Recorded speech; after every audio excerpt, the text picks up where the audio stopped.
Before there were kings or maps or even names for the stars, there was memory. Not the kind that lives in books, but a deeper kind, the pulse that moves beneath stone, the whisper that lingers when language is still asleep. If the earth itself could dream, this is what it would remember: the age when men walked beside beings they later called gods. Every civilization left a trace of that encounter, carved in clay or sung beneath firelight. In the valleys of Sumer, the first scribes etched stories of visitors who descended on wings of light. They brought order, law, the secret of planting grain. The Egyptians told of the same figures, cloaked in feathers of gold, who measured the heavens and taught the art of building. Across the ocean, the Mayans and the Olmecs spoke of white-robed teachers who emerged from the sea carrying shining rods of knowledge. None of these worlds had met, yet each remembered the same arrival and the same vanishing. Time, the oldest witness, watched their departure. It folded their names into symbols and scattered them through myth. The bright ones became gods, their ships turned into chariots of fire, their tools into miracles. What could not be understood was worshipped. What could not be explained was feared. And so the age of remembrance became the age of storytelling. We think of myths as dreams of primitive minds, yet perhaps they were something else, coded memories of a civilization erased before history began. The flood myths, the sky descents, the gifts of light they repeat like echoes through stone. Even now, when the wind crosses the ruins of Ur or moves through the broken temples of the Yucatan, it seems to carry fragments of that forgotten speech. Something older than belief still hums beneath our feet. Scholars have tried to explain the uniformity, coincidence, archetype, shared imagination. But the symmetry is too perfect, too persistent.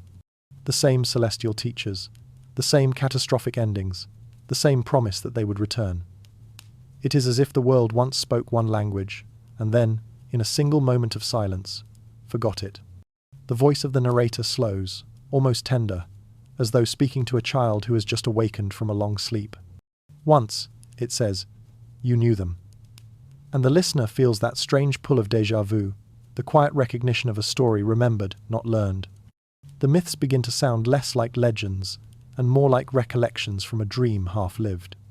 There are clues buried everywhere, in ancient carvings that show men standing beside beings twice their height, in star charts older than cities, in temples built with mathematics that mirror the orbit of distant planets.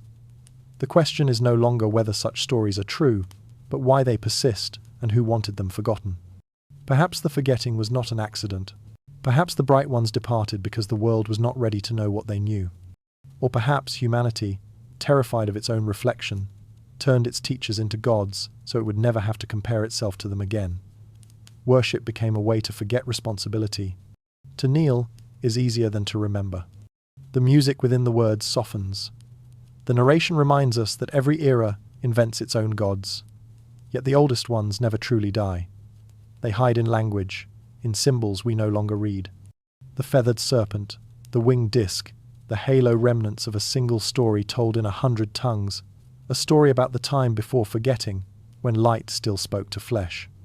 The camera of imagination drifts across continents, touching ziggurats, pyramids, and jungle temples alike. The same geometry, the same upward gaze. Humanity built monuments to remind itself of something it could no longer name. We built memory out of stone because our minds could not hold it. And still, each culture pointed to the sky as if answering a question it could not phrase. As the section nears its end, the tone deepens, almost a lullaby. The listener senses that this is not just history but inheritance, that somewhere within the silence of our DNA lies the echo of those luminous teachers. Maybe they were never gods at all. Maybe they were the first version of us, the proof of what humanity once was and may yet become again. And as the voice fades, the question lingers like the afterglow of a distant star. If every myth remembers the same descent, then perhaps they are not stories of the gods at all, but memories of ourselves before the forgetting. The night holds its breath. The next mystery begins to stir a riddle that crosses oceans. How did civilizations that never met describe the same divine messengers? The journey drifts onward, from memory to mirror, from the lost beginning to the echo that still travels through the sky. When dawn rises over ruins, the same symbols shimmer beneath the dust: a winged sun in Egypt, a feathered serpent in the Americas, a man with a shining crown carved into Sumerian stone. They belong to worlds that never met, yet they hum with the same melody, a memory too large for borders. Somewhere between coincidence and conspiracy, a question waits. How could different civilizations, oceans apart, remember the same sky? The voice glides softly, unhurried, letting the idea breathe. It reminds the listener that long before empires, before maps even existed, stories traveled farther than any caravan. They floated on wind and water, carried by sailors who followed stars, or by refugees of floods that erased the old world. Perhaps these were the messengers, not gods, but survivors. The tale of their coming would ripple through generations until it became scripture. In Mesopotamia, the Apkallu rose from the deep, cloaked in fish scales, bearers of wisdom and writing. In Greece, Prometheus stole the flame of heaven and gave it to men. In the jungles of the Yucatan, Kukulkan descended from the sky to bring maize and measure. Each brought fire, knowledge, and agriculture, the three miracles that made civilization possible. And when their work was done, they vanished, promising to return when the world forgot again. The narration leans closer, intimate, as if confiding a secret. Maybe they did return not as beings, but as memories encoded in our myths, surfacing whenever humanity reached another threshold. Each age hears the echo differently, yet the rhythm is identical. Descent, gift, silence, return. History calls them myths, but myths might be the fossils of truth. Across the Andes, the people of Tiwanaku carved gate stones that align with celestial solstices. Half a world away, Stonehenge does the same. The Egyptians mapped Orion on the ground using pyramids as stars. No one can explain why civilizations that never spoke shared identical geometry. Some say chance, others migration. But maybe they were all remembering the same teachers, building with the same silent instruction, as if the blueprints were left in the human mind itself. The voice becomes softer still, like a dream sliding deeper. What if the sky was once a map, it asks, and each culture tried to redraw it before it faded? The thought lingers. The listener can almost see the same constellations mirrored in temples, in stories, in the very posture of prayer. Kneeling, reaching upward, the gesture of remembrance, repeating through millennia. Then comes the contrast. The modern world looks down. We analyze, dissect, measure, doubt. The ancients looked up, not because they were naive, but because they still remembered. To them, the sky was not empty, it was the archive. Every light above was a record of what once descended. The stars were eyes, watching to see if humanity would remember its teachers or choose to forget again. In quiet tones, the narration connects these myths to new discoveries. Linguists find shared root words for sky, fire, and God, stretching from India to the Andes. Geneticists trace faint signals of migration that predate written history. Even the shapes of early alphabets seem to echo constellations. Patterns so subtle they whisper rather than shout, yet together they form a chorus, a reminder that the world was once smaller, more connected than our textbooks suggest. The story slows, letting the realization sink in. Perhaps these cultures didn't borrow from one another. Perhaps they inherited something older, the memory of a single civilization that rose before the flood myths, before the calendars, before the great forgetting. Its people scattered, carrying fragments of one song, one fire, one lost light that became 1,000 faiths. Night deepens again. The camera of imagination tilts upward to an ancient sky, crowded with brighter stars than we know today. Somewhere in that expanse lies the origin of the echo, a pulse older than scripture, older than mankind's certainty. The narrator's voice barely above a whisper. Different tongues, same memory. Different lands, same sky.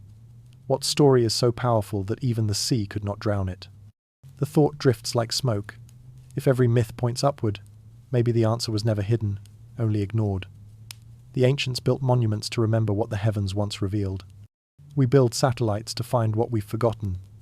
The echo still travels, we've simply changed the instruments listening. The section closes in near silence, the listener suspended between awe and unease.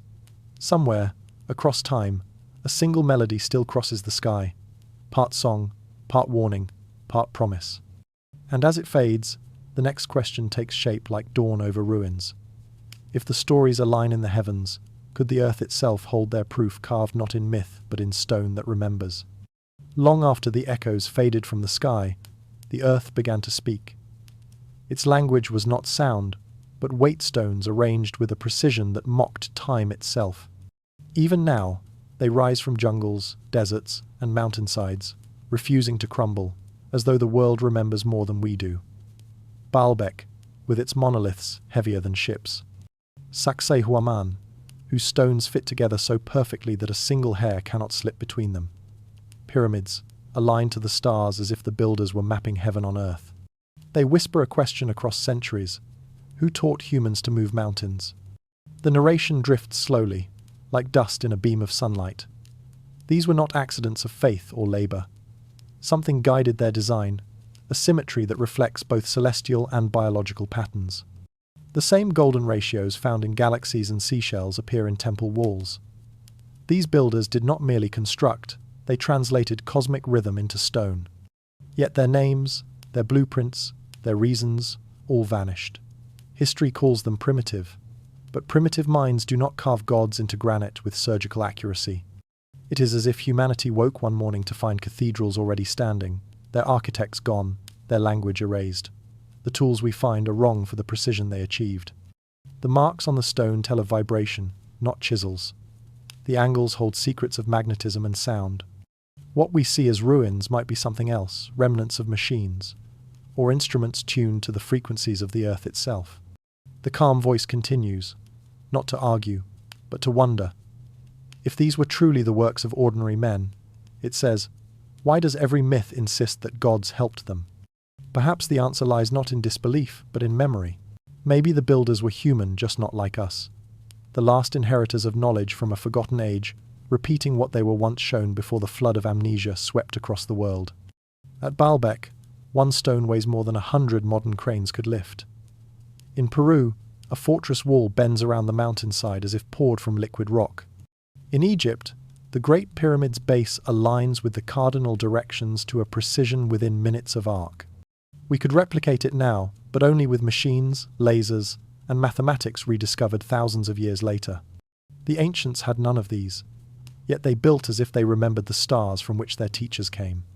The tone softens further, more dream than lecture.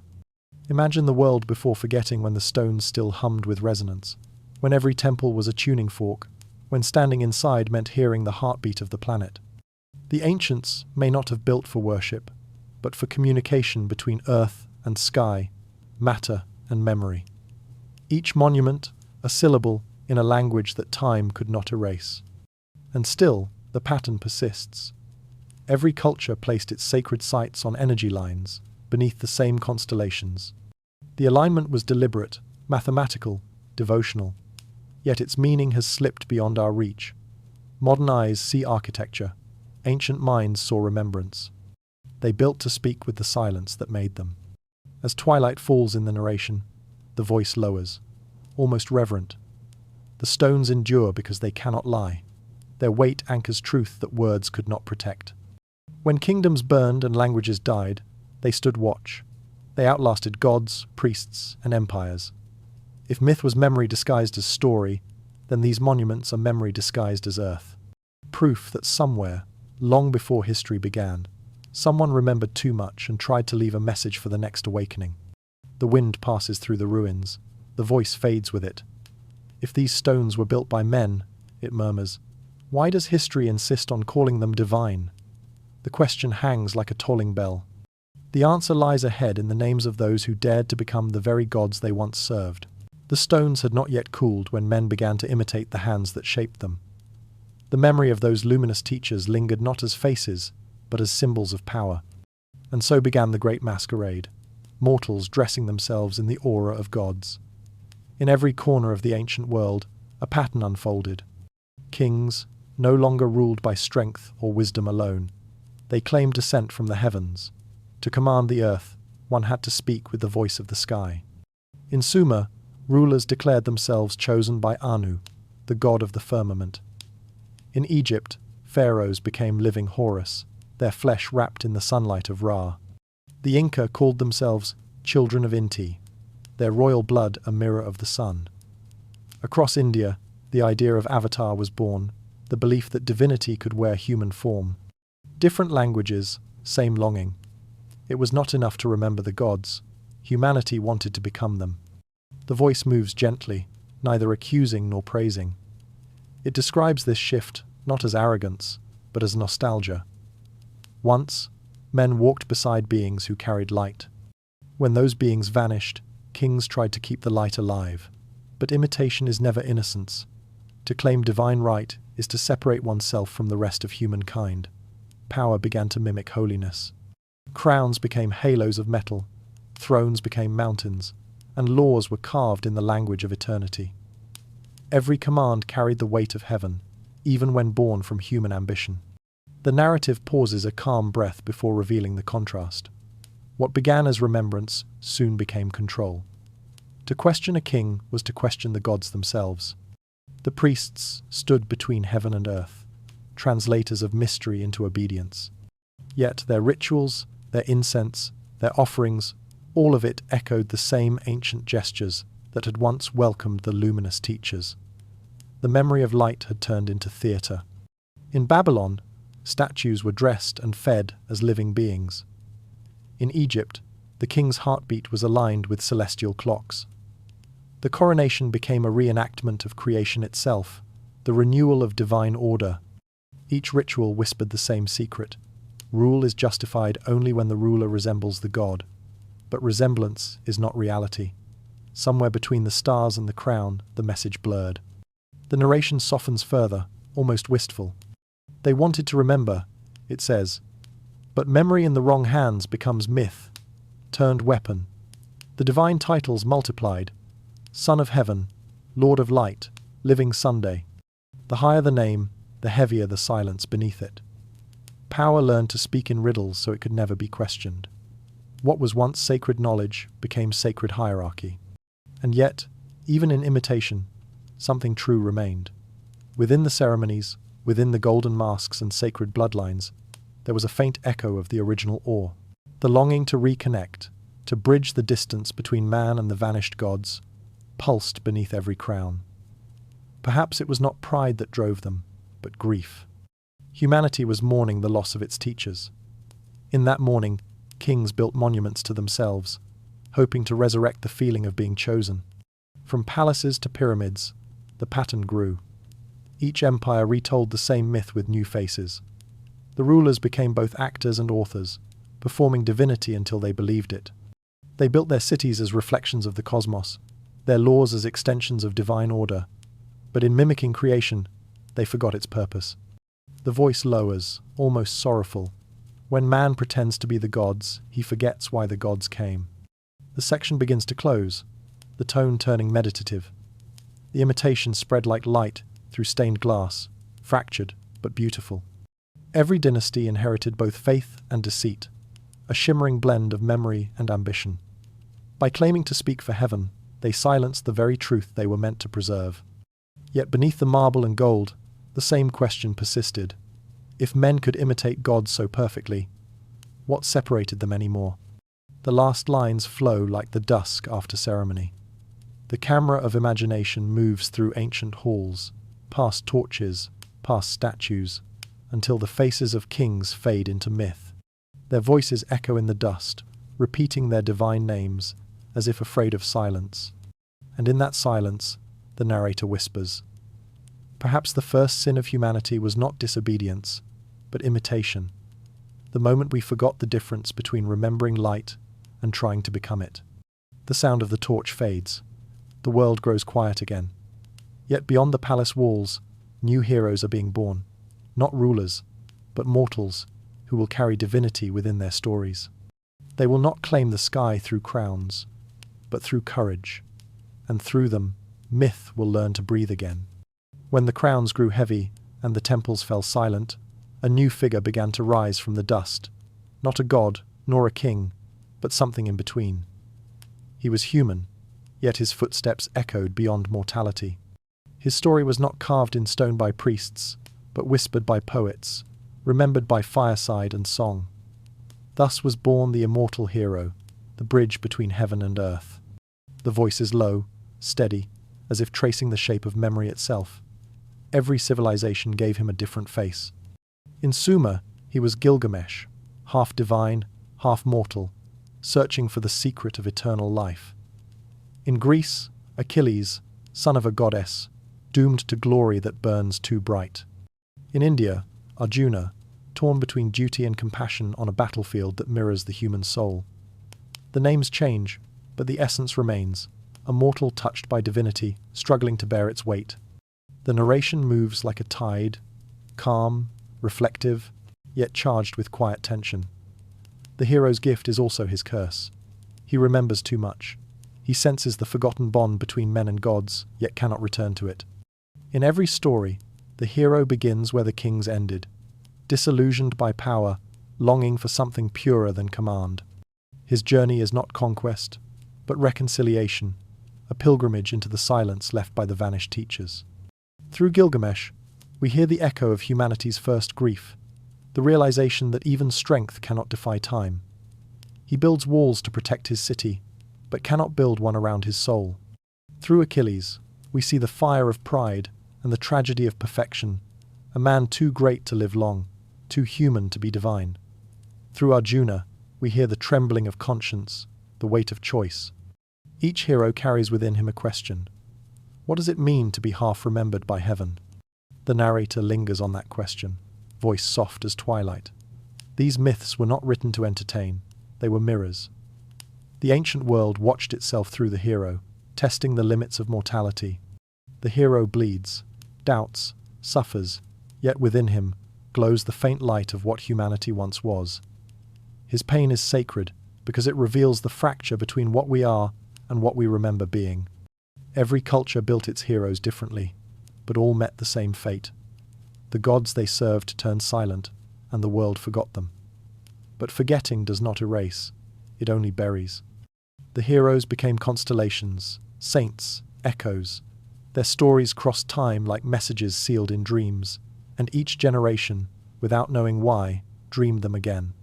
It was as if humanity could not let go of the shape of greatness, as if we were trying to recall the design of our own origin. The voice deepens, reflective but never dark. Perhaps the hero is not born, it suggests, but remembered. When the divine world withdrew, the hero became its reflection, proof that a trace of that lost power still lived within the human soul. The age of imitation gave way to the age of aspiration. The kings claimed they were gods. The heroes proved that man could become one. Yet the gift of memory is double-edged. The hero's journey always ends in loss. Gilgamesh finds the secret of life only to lose it. Achilles wins glory only to die in its light. Arjuna sees truth, but must return to war. In each ending lies the same message. Divinity without humility devours itself. The heroes teach not how to ascend, but how to remember the limits of light. The narration softens into a slow rhythm, like breath before sleep. These stories were humanity's lullabies, to itself reminders that greatness is not in power, but in remembrance. The hero is not worshipped because he conquers, but because he fails with grace. Through failure, he becomes eternal. His mortality becomes the doorway to the sacred. As the section closes, the imagery fades into candlelight, reflecting on bronze shields, on clay tablets, on temple walls, where forgotten names are still etched. The voice lingers. Every age invents new heroes, but they all seek the same thing, a way to remember who we once were before we called ourselves divine. The sound dissolves into silence, not an ending, but a breath between stories. The world, having learned to imitate the gods, has now learned to imitate memory itself. Yet beyond the heroes, another mystery waits, one that flows not through courage or legend, but through blood. For those who could not wield divinity, sought instead to inherit it. The line between God and man would soon be drawn through veins of gold and myth. As the songs of heroes faded into legend, the rulers of men began to weave their own eternity through blood. The age of stories gave birth to the age of lineages. Power now lived not in courage or memory, but in veins that claimed to pulse with divine inheritance. The gods no longer walked among mortals, yet their shadows lingered in the faces of kings. Across continents, the same whisper took root. The chosen ones were born, not made. In the courts of Alexander, seers traced his ancestry to Zeus, lightning carved into his destiny. Pharaohs of Egypt declared themselves sons of Ra, their lineage sealed by golden birthright. The Merovingian kings of Europe guarded a secret older than scripture, said to be blood descended from the stars. It did not matter whether the claims were true. Belief itself became the weapon. To rule by divine blood was to make obedience sacred. The narration flows slow, like candlelight moving across ancient tapestries. The voice explains how every throne became a shrine, every heir a vessel. The old myths of half-gods and shining visitors were no longer myths. They were genealogies rewritten into power. Blood replaced revelation. Inheritance replaced merit. The people no longer followed wisdom, but worshipped lineage. Yet behind this transformation lay an unspoken fear. If divinity could be passed through blood, then it could also be diluted, lost, forgotten. That fear shaped centuries. Dynasties guarded marriages like relics.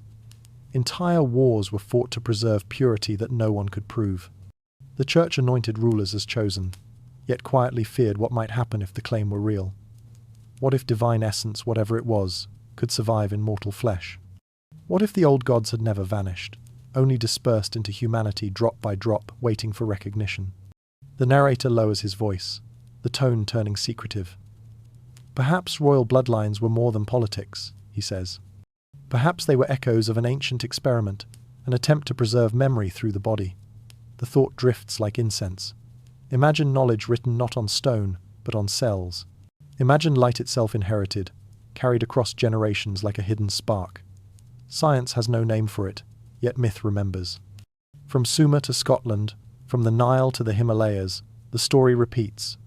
The divine blood must be protected, for within it lies the memory of the first teachers. But memory is dangerous. Over time, those who claimed it forgot its purpose. The spark became a symbol. The symbol became pride, and pride turned to corruption. The sacred veins darkened with greed. The same kings who swore descent from heaven built prisons on earth. Their crowns grew heavier, their blood holier, their people quieter.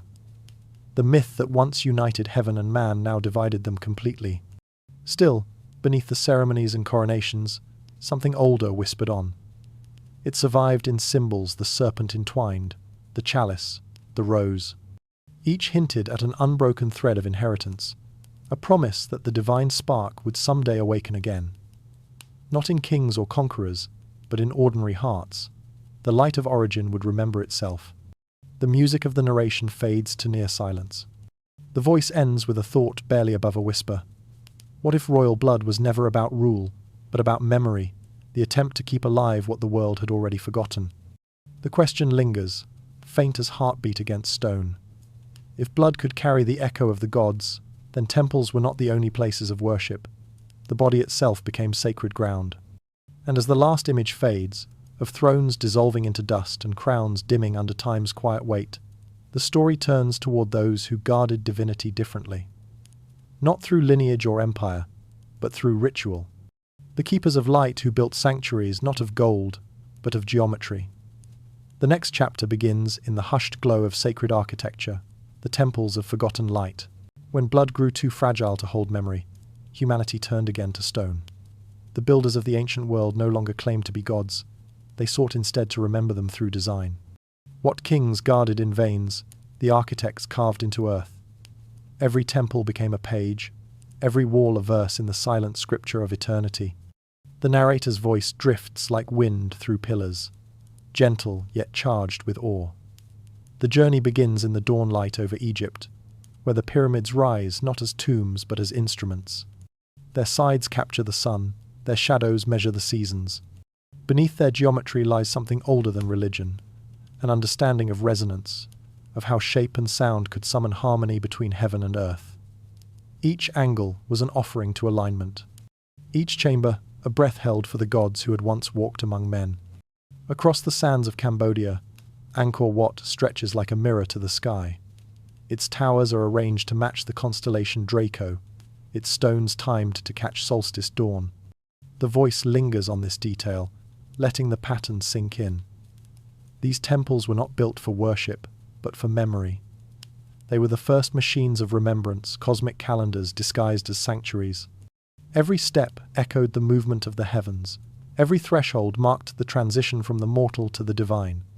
The visitor did not enter a temple, he entered time itself.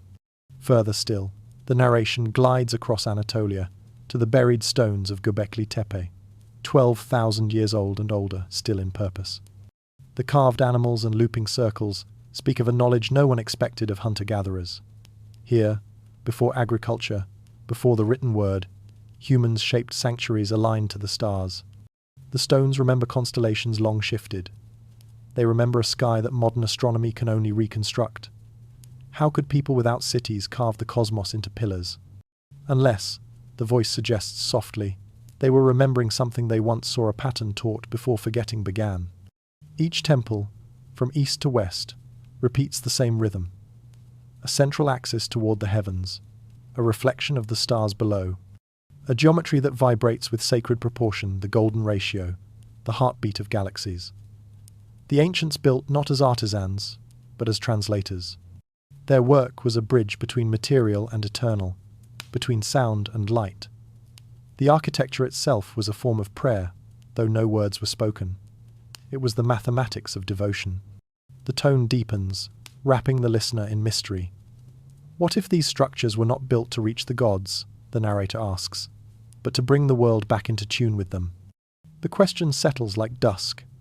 For thousands of years, these sites have endured through flood, fire, and empire, their symmetry untouched. They are not relics of superstition, but blueprints of memory. When humanity forgot the language of the sky, it wrote it again in stone. From the lotus basins of Angkor to the limestone heart of Giza, from Teotihuacan's sun avenues to the ziggurats of Sumer, the pattern persists. Align, ascend, remember, always the same trinity. It is as if a single consciousness once guided distant hands, reminding them of what eternity looked like when drawn to scale.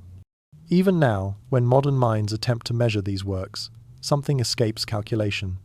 There is a pulse in their symmetry, a silence that hums with recognition. To stand before them is to feel that time has a center, and we are standing on it. The narration grows quiet, almost reverent. The temples endure not because they defy decay, but because they obey it. Their builders understood that permanence was not resistance to time, but harmony with it. Each stone was placed to breathe, to shift gently with the earth's slow pulse. Eternity, to them, was not an unchanging state, but a balance of movement, stillness in rhythm, life held in silence. And so the camera of imagination glides outward, tracing the lattice of temples that still mark the earth's forgotten design. Together, they form a constellation on land, a map pointing backward toward the first light of memory. The voice fades with a whisper. Perhaps these architects did not build for gods at all. Perhaps they built for us to remind a future humanity of what it once knew. The sound of distant wind through stone closes the scene. The next begins to stir, for where there are temples, there are keepers, those who guarded the light when the builders were gone. The story now turns to the watchers of flame, the keepers of sacred silence, who inherited not stone, but memory itself. When the builders vanished, and their tools fell silent, another order emerged, not of stone, but of silence. They were the watchers who remembered what the monuments could no longer speak. Their temples were not carved from earth, but from secrecy. The ancients called them priests, scribes, magi, but their true title was simpler, keepers of the flame. They did not worship gods, they maintained the conversation between heaven and man. The narrator's voice glides softly, as if moving through the corridors of a dream. In Sumer, they were the Umiya, scholars who traced the rhythm of the stars across clay tablets. In Egypt, they became the house of life, where scribes copied the sacred geometry of the soul. In Mesoamerica, the Mayan astronomer priests climbed their temples not to pray, but to measure the heartbeat of time. Across every land, the same figure appears as solitary lightkeeper, recording cycles of sun and moon, preserving the order that held the universe together.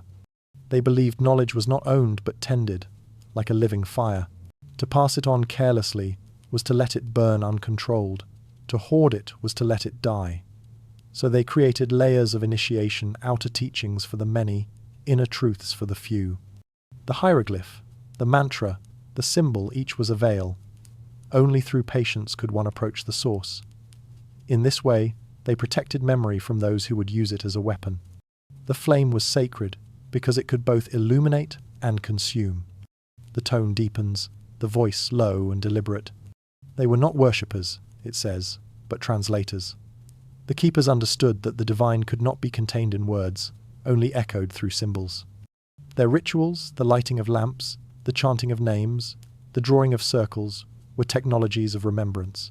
Sound and motion, geometry and vibration, all merged into one language of harmony. In their silence, the world was tuned. The temples breathed, the stars aligned. But silence has enemies.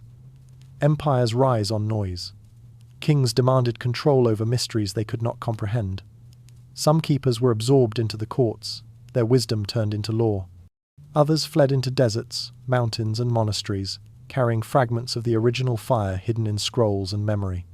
From these exiles grew the seeds of later traditions: Hermetic philosophers, Buddhist monks, Sufi mystics, and alchemists, all descendants of those first custodians. Each lit their own candle from the same ancient spark. The narration slows, inviting the listener deeper. Imagine them at work in twilight chambers, eyes reflecting the glow of oil lamps, ink and gold leaf shimmer on papyrus. The air hums faintly from whispered recitations of cosmic names. Outside, kingdoms rise and crumble, but inside, the rhythm of eternity continues. They are timekeepers, guardians of continuity. They record not events, but meanings. Their calendars do not measure years. They measure the turning of the great memory, the pulse between forgetting and awakening. There is tenderness in the tone now, almost mourning. Many of these orders were erased, their scrolls burned, their symbols rebranded as superstition or sin, yet fire cannot destroy its own nature. What burned was transformed. The smoke carried whispers to the next age. Fragments survived hidden in mosaics, buried in catacombs, encrypted in the architecture of cathedrals. Even when the names changed, the geometry remained. The keepers had hidden the truth in plain sight. Every sacred design is a code, and every code is a memory of light. The voice drops to a near whisper. Perhaps that is why the old religions resemble one another, it suggests. They are not copies, they are echoes. The same fire reflected through different lamps. This idea drifts gently, like a flame trembling before a breath. The listener senses a continuity that has never truly ended, a thread connecting the temple of Thoth to the monastery of Tibet, the fire altars of Persia to the libraries of Alexandria. A web of remembrance spanning millennia, hidden behind the masks of faith. As the section nears its end, the soundscape grows quiet, like coals fading to embers. The narrator's tone turns contemplative, almost tender. The flame still burns, it says. Not in temples or thrones, but in those who seek truth for its own sake. The keepers are gone, yet their silence remains guiding, waiting, watching. The last line fades like smoke through ancient corridors.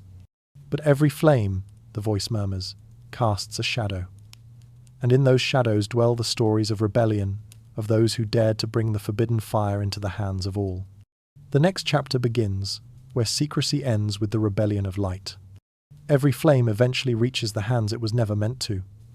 What began as sacred remembrance became rebellion, a defiance wrapped in light. Across ages and continents, the same figure reappears, the bringer of forbidden fire, the thief of divine knowledge. In one tongue, he is Prometheus, in another, Lucifer, in another still, Enki. Their names differ, but their punishment is identical. Each dared to give humanity what heaven wished to keep for itself. The narrator's voice moves softly, each word carrying the weight of a secret shared in darkness. These tales, told by temple and scripture alike, carry an echo of warning that enlightenment is dangerous. Prometheus stole flame from Olympus and was chained to a mountain. Enki broke the divine order to teach mankind the arts of civilization and was cursed by the other gods. Lucifer, the morning star, fell from light into shadow for refusing to bow. Every myth of rebellion hides the same truth. Illumination has a price. The tone deepens, steady and unhurried. These were not demons or villains, as later stories claimed. They were teachers punished for remembering. Their rebellion was not against creation, but against ignorance. In gifting fire, they made humanity capable of thought, invention, art, and choice. Yet choice brought suffering, for knowledge cannot be contained without consequence.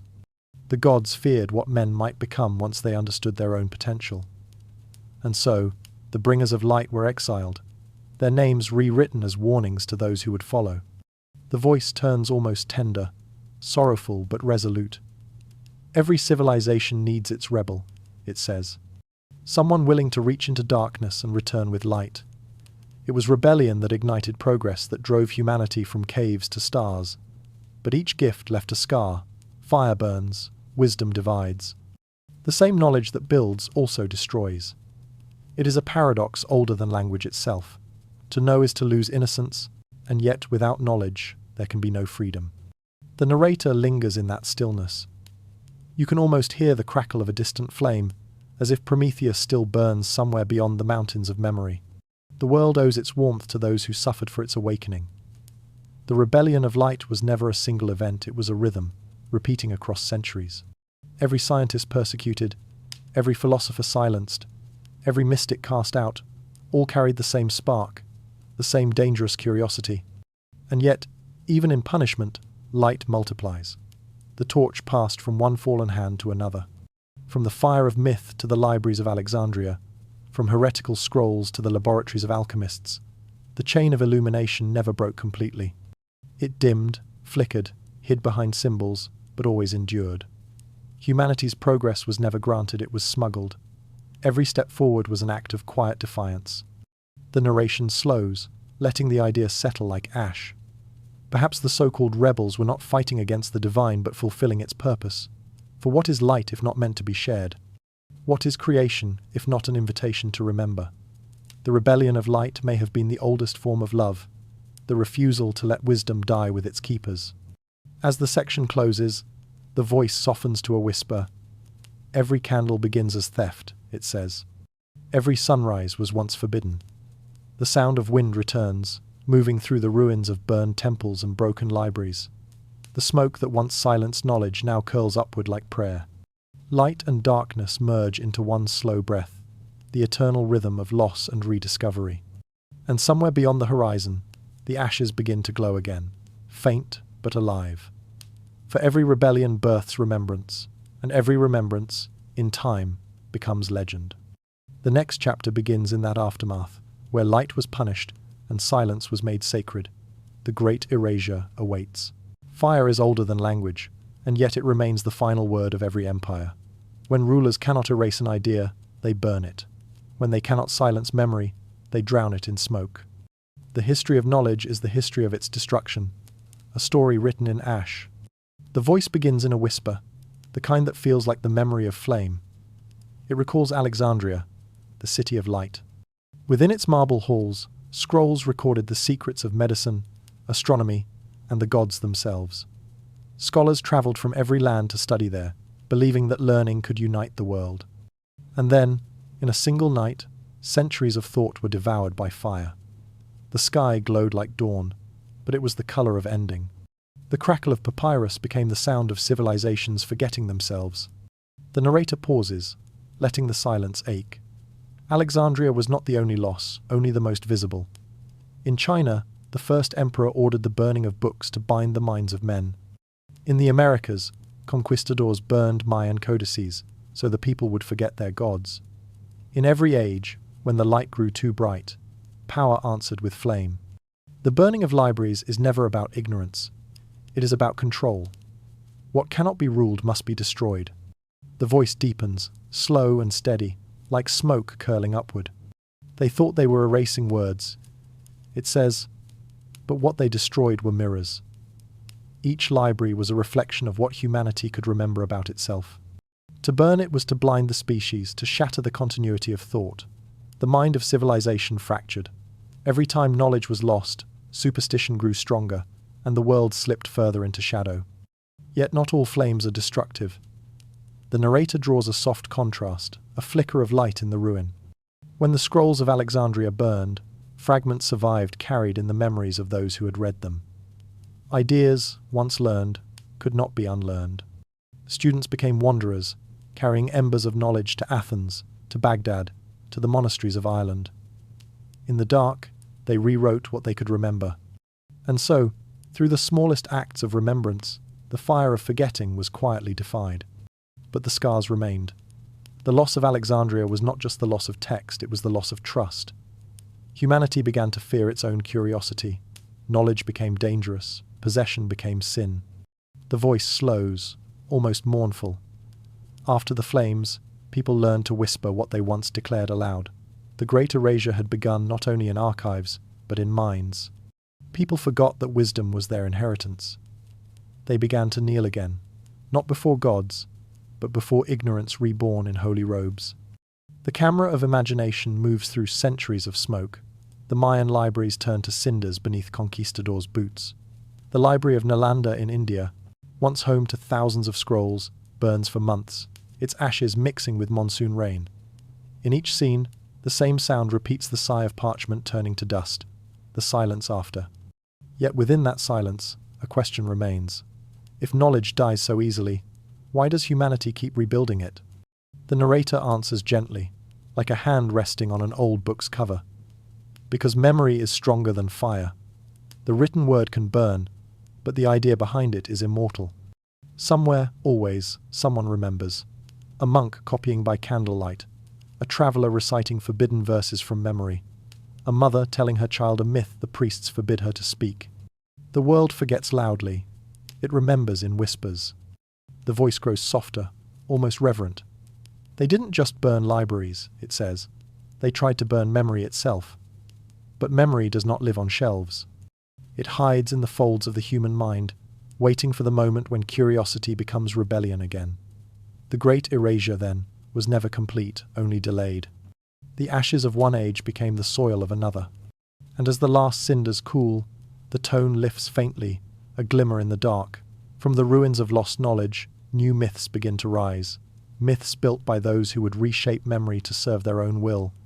The next section opens with them, the architects of forgetting, who learned that if you cannot erase truth, you can rewrite it. The smoke of the burned libraries had not yet cleared when new voices began to write again, not to remember, but to replace. Where ashes had fallen, empires planted stories. The Great Erasure did not end with the destruction of books. It continued through the careful rewriting of what those books once meant. The most enduring form of forgetting, the narrator whispers, is not silence, it is substitution. The tone is slow, almost hypnotic, the cadence of a confession. After the flames, kings and priests became the new authors of memory. They took fragments of older myths, reshaped them into doctrines, and declared them truth. From Babylon to Rome, from Mecca to Madrid, every empire carried the same impulse to control the past so completely that no one could imagine a world before them. If memory could be rebuilt, history could be engineered. In the ruins of Egypt, the names of heretical pharaohs were chiseled out of stone. In Europe, the gods of forests and rivers were renamed demons. In the Americas, the sun and moon deities became angels and saints. It was not destruction this time, but conversion, the gentle violence of translation. The narrator's voice softens. They erased by renaming. And the world forgot that it had once remembered differently. The architects of forgetting understood the subtle machinery of belief. They did not burn all the symbols. They rearranged them. The cross, the serpent, the tree, each older than any religion that claims it. These were the scaffolds of memory, dressed in new language. By keeping the shapes but changing the meaning, they rewired the collective mind. People no longer questioned the origin of faith, because faith itself had been redesigned. The gods who once walked among men were now unreachable, sealed behind the veil of heaven. The narration deepens, carrying a tone of awe and melancholy. The genius of the architects was their patience. They did not fight the old myths, they digested them. The wisdom of Isis became that of the Virgin Mary. The law of Hammurabi became divine commandment. Gilgamesh's flood became Noah's salvation.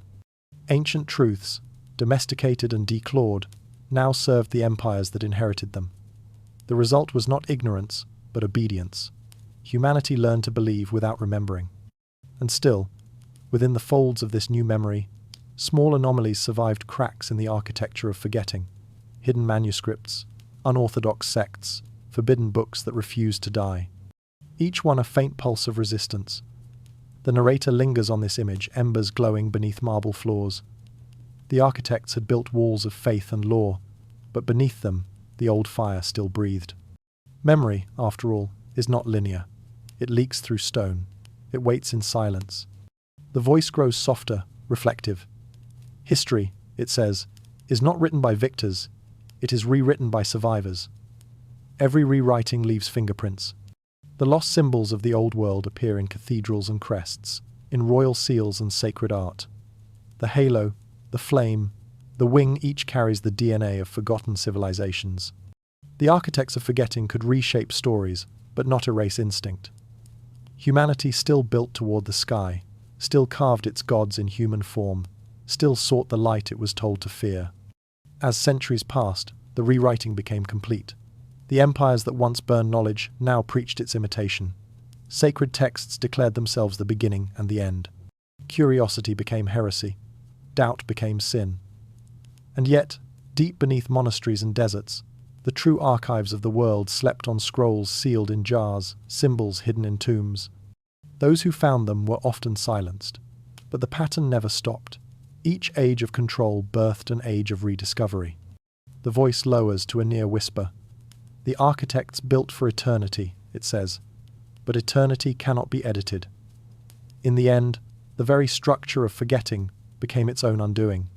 For every rewritten myth, left behind a ghost of its original faint but restless, the mind, like the earth, preserves its fossils. And one day, the buried truths would resurface, defying the centuries that sought to cage them. The final words drift like smoke returning to the sky. The empires believed they had mastered the story. They forgot that the story itself was alive. Memory cannot be ruled, it only sleeps. The ashes still glow, waiting for the hands that will dig through time and uncover what was buried. And so, in the quiet beyond empire and faith, a new chapter stirs. The rediscovery of the hidden archives, where the forbidden pages of history still breathe. The world forgot, but paper remembered. Beneath dust and stone, the old words waited patient, unblinking, immune to empire. When time grows quiet enough, silence begins to speak again. And so, one by one, the lost libraries of the ancient world began to whisper through cracks in the earth. The narrator's voice softens, as though brushing sand from an artifact. In 1945, farmers digging near Nag Hammadi in Egypt unearthed clay jars filled with brittle scrolls, gospels never approved by the church, verses that spoke of divinity within rather than above. In caves near Qumran, the Dead Sea Scrolls emerged fragments of a faith older than the one that replaced it. Far to the east, Buddhist sutras hidden in desert walls resurfaced after 1,000 years. Every discovery echoed the same quiet defiance. Truth cannot stay buried. These were not mere relics. They were survivors of the Great Erasure time capsules, from minds that refused to let knowledge die. The narrator describes how, upon being read again, they changed everything. Historians were forced to redraw timelines. Theologies trembled. Myths once dismissed as metaphor began to reveal details too precise to ignore. It was as if the world itself had begun to remember. The tone deepens, slow and contemplative. When the earth exhales, the voice says, it releases memory. The discovery of the hidden archives marked a turning point, a crack in the armor of official history. For centuries, faith and science had been treated as opposites. Now, they stood side by side, both stunned by the realization that what was myth might also be record. The tablets of Sumer spoke of sky beings descending from the heavens. The Gnostic texts spoke of creation through vibration and light. The Mayan codices described cycles of world ages eerily mirrored in modern geology. Each fragment was a star reappearing in a forgotten constellation. But even revelation carries shadow. Many of these texts vanished again, locked away in museums, sealed in archives, or dismissed as heresy once more. The keepers of power understood that too much remembering could unravel the fabric of belief. Some truths were reburied not by accident, but by design. And so, the pattern continued. Discovery, wonder, suppression. The rhythm of human awakening, followed by deliberate sleep. Still, memory persisted. Copies circulated. Scholars whispered. Digital light replaced candlelight, and the forbidden words traveled farther than ever before. The internet became a new kind of library, one that could not be burned. Yet with it came a paradox. The more knowledge became accessible, the more difficult it became to know what was true. The world now stood between two eras, one of forgetting, one of overwhelming memory. The old archives had returned, but humanity had to learn again how to read them. The voice slows, barely above breath. Perhaps the archives never vanished, it suggests. Perhaps they lived within us all, along fragments of ancient understanding, buried in the folds of our collective mind. Every time we rediscover a lost text, we are not finding something new. We are remembering something we once knew how to say. The hidden archives are mirrors, reflecting the mind of a species still trying to wake from its long dream. The section closes gently, like dust settling back onto stone. The narrator's final words linger. Some truths do not die, they wait. They watch us until we are ready to remember. The sound of wind moves through ancient corridors, carrying faint echoes of papyrus turning, voices chanting, and footsteps receding into darkened halls. The memory of the world is breathing again, and its breath will soon kindle a new kind of fire, not one of destruction, but of rediscovery. The next chapter begins with that spark, the return of the forgotten science. When the buried words began to speak again, the world also began to notice the objects that had been whispering all along. Not scrolls or scriptures this time, but things. Gears of bronze found in shipwrecks. Crystals cut with impossible precision. Carvings that seemed to show flight long before any man could leave the ground. Artifacts that behaved like riddles, each one suggesting that ancient hands had once touched a science the modern mind barely understands. The voice moves like a current through time. In the waters off Antikythera, divers uncovered a corroded box, bronze wheels locked together in ratios so precise that it could predict eclipses and planetary motions. The Antikythera mechanism, they called it. Historians labelled it an anomaly, a genius of coincidence. But what if it was not an exception? What if it was a remnant, a surviving tooth of a great machine that once measured the heartbeat of the cosmos? From the deserts of Iraq came the Baghdad battery, clay jars lined with copper and iron. Some say they once carried sacred oils, others whisper they generated electricity. In Egypt, on the walls of Dendera, strange reliefs show figures holding what appear to be lamps powered by serpentine cords. In India, texts older than the pyramids describe flying chariots, vimanas, that roared across the sky with fire beneath their bellies. The narrator pauses, the tone half wonder, half sorrow. It seems, he says, that every civilization was remembering something it was never supposed to forget. The evidence is scattered but insistent, stones cut with laser-like precision, maps of Antarctica drawn before the ice, gold trinkets shaped like airplanes that never should have existed. Historians call them outliers. The calm voice asks, or are we the outliers, a species in recovery, relearning what it once knew? The air feels heavy with implication. Maybe progress is not a straight climb, but a cycle of ascent and amnesia. Maybe each age of awakening ends not with triumph, but with fire. The narration continues softly, almost like a bedtime confession. The ancients spoke of gifts from the gods, it says. Perhaps they were gifts from ourselves, from a time when knowledge and reverence were one. In that forgotten world, technology was not opposed to spirit. Machines were sacred, their gears moving in rhythm with the stars.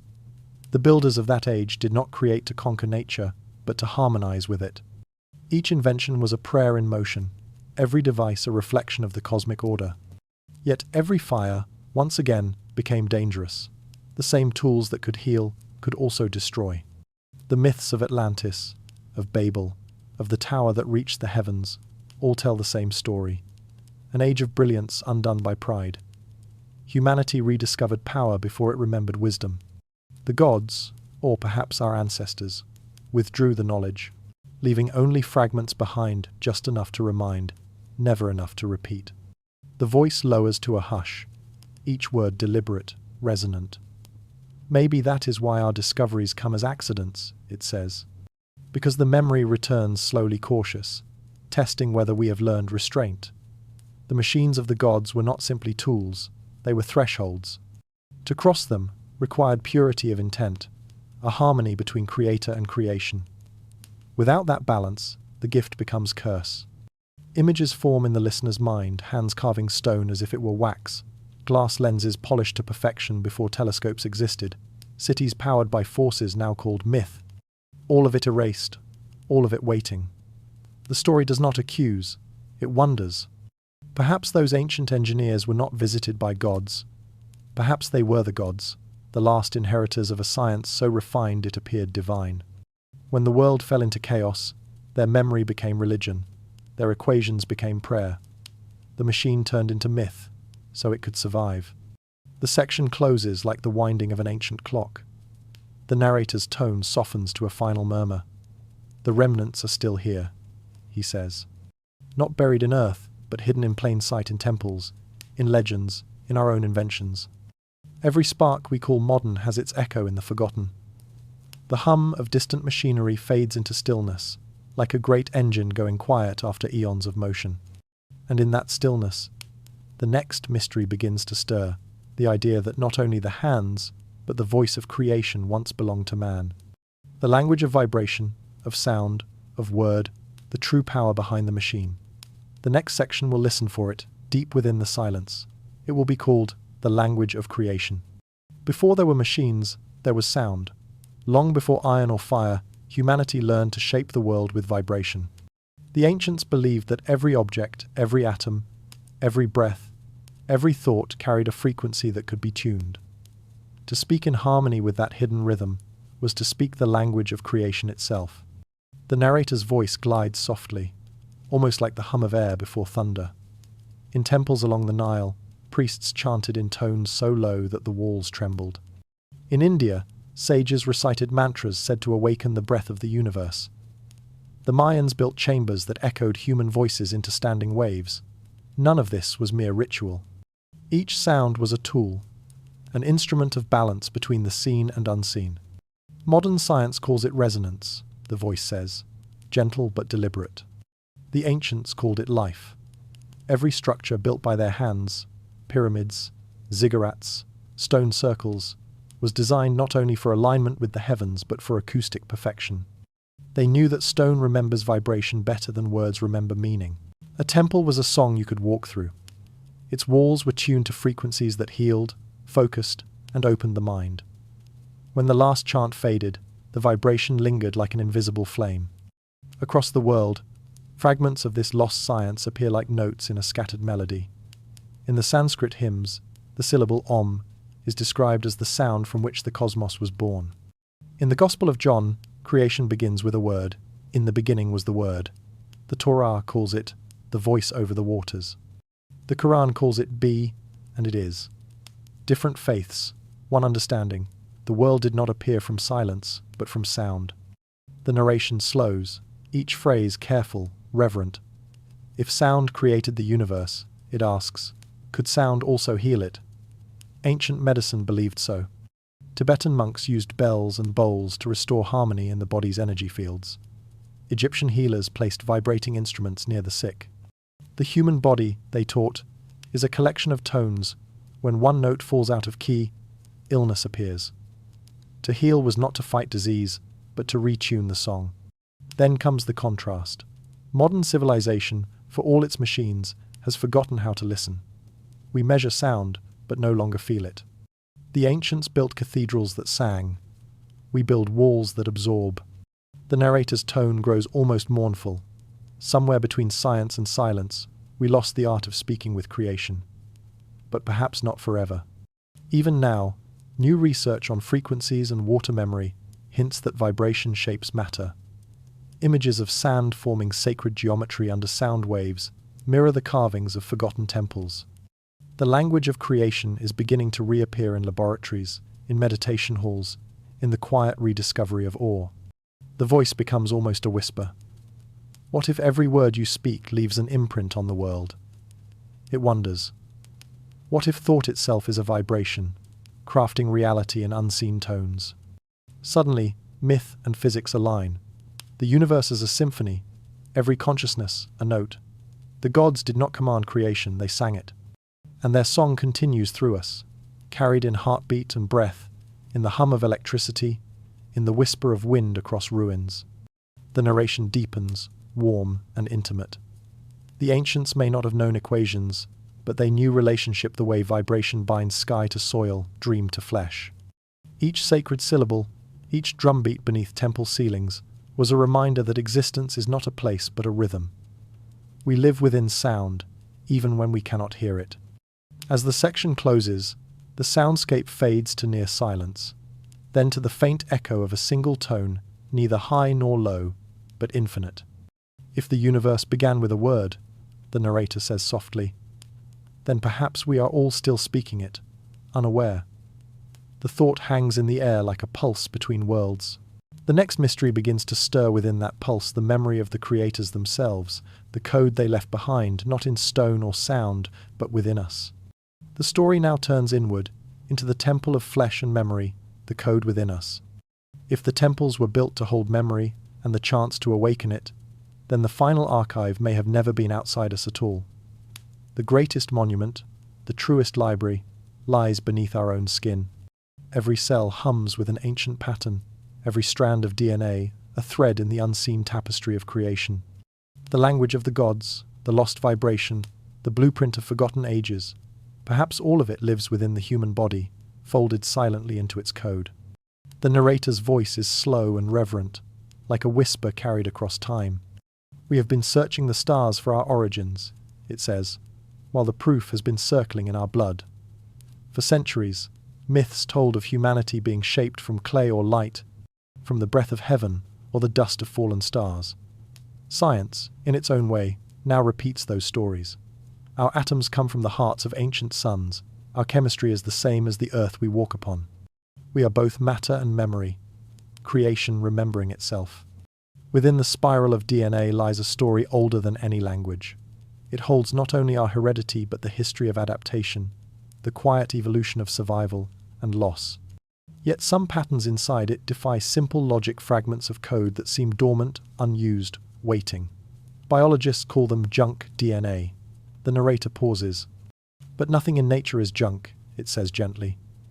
Perhaps these sequences are not broken merely sleeping. The thought drifts like a soft breath in the dark. What if within our very design are remnants of knowledge from a time when consciousness itself was different, when thought could shape matter, when memory was inherited as clearly as eye color? The tone deepens, almost like a heartbeat. Ancient myths spoke of the gods breathing life into mankind, not as an act of creation, but of transfer, as if something passed from them into us. The spark of awareness, the ability to dream, to imagine, to create symbols, these are not accidents. They are continuity. The divine did not vanish, it replicated. Humanity is not the child of gods, but their continuation, written in organic script. Science, too, is beginning to listen. Geneticists now trace human ancestry back to a single mother, a mitochondrial source shared across continents. We call her Eve, echoing the first name ever written in sacred text. Others discover that DNA can store not just biology, but information that entire libraries could be encoded within a single strand. We have found a way to write in flesh what once was written in light, the narrator says. But perhaps the ancients did it first. The body, then, is not only a vessel, but a memory field, an instrument of vibration, tuned to the same cosmic frequencies once used to build temples and stars. Our heartbeat matches the resonance of the earth. Our brain emits waves that mimic the cycles of the moon. In us, the geometry of creation has found refuge. The temple was never abandoned, it simply moved inside. The voice grows softer, contemplative. Maybe that is why the gods disappeared, it suggests. They did not leave, they became us. The light that once descended from the heavens now looks out through human eyes. The search for divinity is not upward, but inward. To awaken the sleeping code is to remember what we already are, fragments of infinity arranged in human form. The sound fades to near silence. A breath, a pulse, a single line of thought remains. The temple they built was us.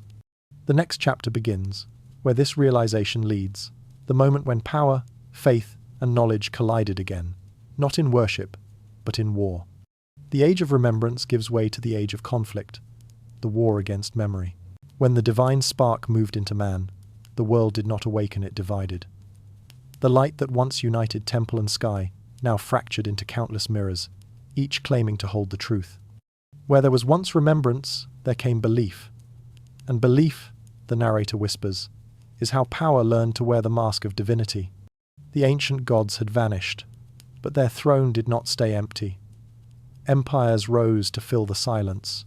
Rome forged crosses from the bronze of Jupiter's altars. The old pantheons were renamed, reorganized, rewritten.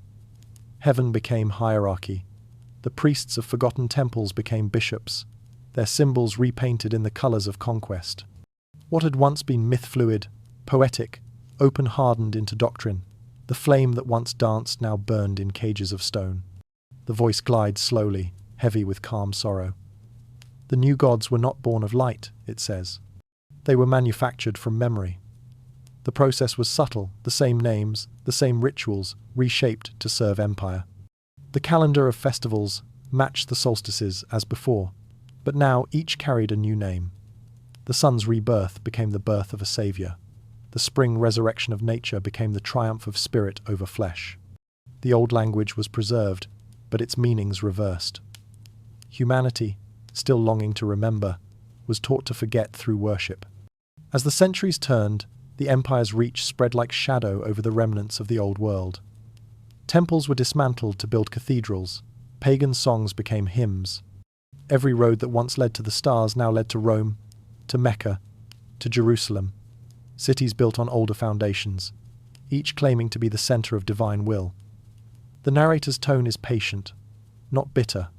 It speaks like one observing history from a great height. Perhaps they meant well, it murmurs. Perhaps they thought the light needed order. But order, without understanding, becomes a prison. In this new order, curiosity became heresy. The priest replaced the seeker. The mystery schools that once taught harmony between science and spirit were dissolved or driven underground. The cosmos was no longer alive but mechanical, ruled by an unseen hand that could not be questioned.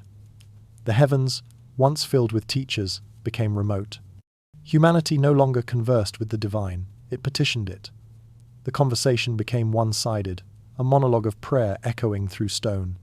And yet, within this architecture of control, something sacred persisted, the same longing that had built the temples, the same memory encoded in blood and sound.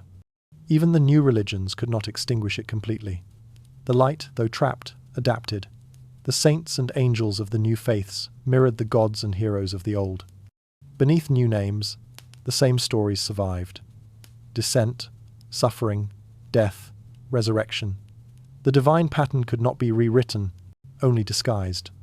The voice softens, gentle as twilight. The new gods rose, it says, because humanity still needed something to look up to. The stars had grown silent, the earth had grown crowded. Men crowned other men and called them holy. Yet the same cycle repeated: revelation followed by power, power followed by decay. Empires learned that faith could bind nations more tightly than armies. To rule the mind was greater than to rule the body. The war against memory had begun not through fire this time, but through devotion. The narration slows to a haunting stillness. The listener feels the weight of centuries, bells tolling over forgotten shrines, ink drying over erased names. Still, somewhere beneath the cathedrals, the old symbols glow faintly through plaster. A serpent carved beneath a saint, a sun disk behind a cross. The memory refuses to die. It simply waits for recognition. Every empire, the voice concludes softly, builds its gods in its own image. And every god, in time, begins to look back at the men who made him. The new divinities had risen, but their thrones were fragile. In secret, those who remembered still guarded the older flame. Those who believed the true light could not be possessed, only protected. They would carry it through the darkest age of all, the age of secrecy, when knowledge became a crime and silence a kind of worship. The next section belongs to them, the hidden brotherhoods, the watchers, the secret keepers. When the light retreated from the altars, it did not die. It moved, slipping through cracks in power, hiding behind language, disguised as prayer. It passed from hand to trembling hand, from master to disciple, whispered in the dark hours when the world slept. The keepers of the flame had vanished from temples, but they had not vanished from the earth. They became wanderers, scribes, hermits, philosophers, alchemists. They were the quiet rebellion against forgetting. The narrator's voice is soft, intimate, as though recounting a secret the listener has always known. These brotherhoods appeared wherever silence deepened. In Egypt, They were the heirs of Thoth, guarding geometry through ink and star maps. In the deserts of Persia, they became the Magi astronomers who hid forbidden formulas in allegory. In medieval Europe, the same current resurfaced as the Rosicrucians and the alchemists, cloaking science in symbolism to survive the scrutiny of faith.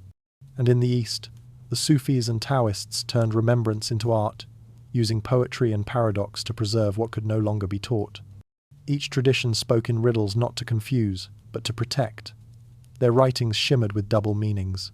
The philosopher's stone was never metal, it was mind transmuted into light. The elixir of immortality was not a potion, it was memory restored. The serpent eating its tail, the Ouroboros, was the oldest symbol of all. The world remembering itself. To outsiders, these ideas seemed like fantasy. To the keepers, they were survival. The voice glides gently over centuries. They hid, not because they were afraid, it says, but because truth is delicate. When exposed too early, it burns instead of warms. The brotherhoods understood that wisdom grows best in shadow. Their meetings took place in candle-lit rooms beneath cities, in caves marked by stars, in coded manuscripts passed through monasteries. They spoke the same language of balance the ancients had known, science and spirit intertwined, the world seen as a single living system. Alchemy, their great art, was never about gold. It was about transformation, the slow refinement of the human soul. The furnace was the mind, the lead was ignorance, and the gold was awareness. The process mirrored creation itself, breaking down, purifying, rebirth. The alchemist's laboratory was a temple disguised as science. Each experiment a prayer for reunion with the source. Even the tools, flasks, mirrors, and circles were echoes of sacred geometry, reminders that every element corresponded to a cosmic truth. The narrator's tone grows hushed, reverent. Imagine, it says, a world where knowledge could only survive in metaphor. That was their world. To speak plainly was to die. So they turned memory into symbol, reason into art.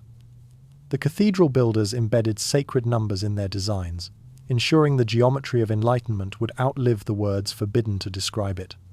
The painters of the Renaissance hid ancient cosmology in halos and gestures. The poets of Persia wrote love songs that were prayers for union with the divine mind. Beneath beauty, a blueprint of remembrance was drawn. Their secrecy had a cost. The deeper they hid, the easier it became for others to call them heretics, sorcerers, conspirators.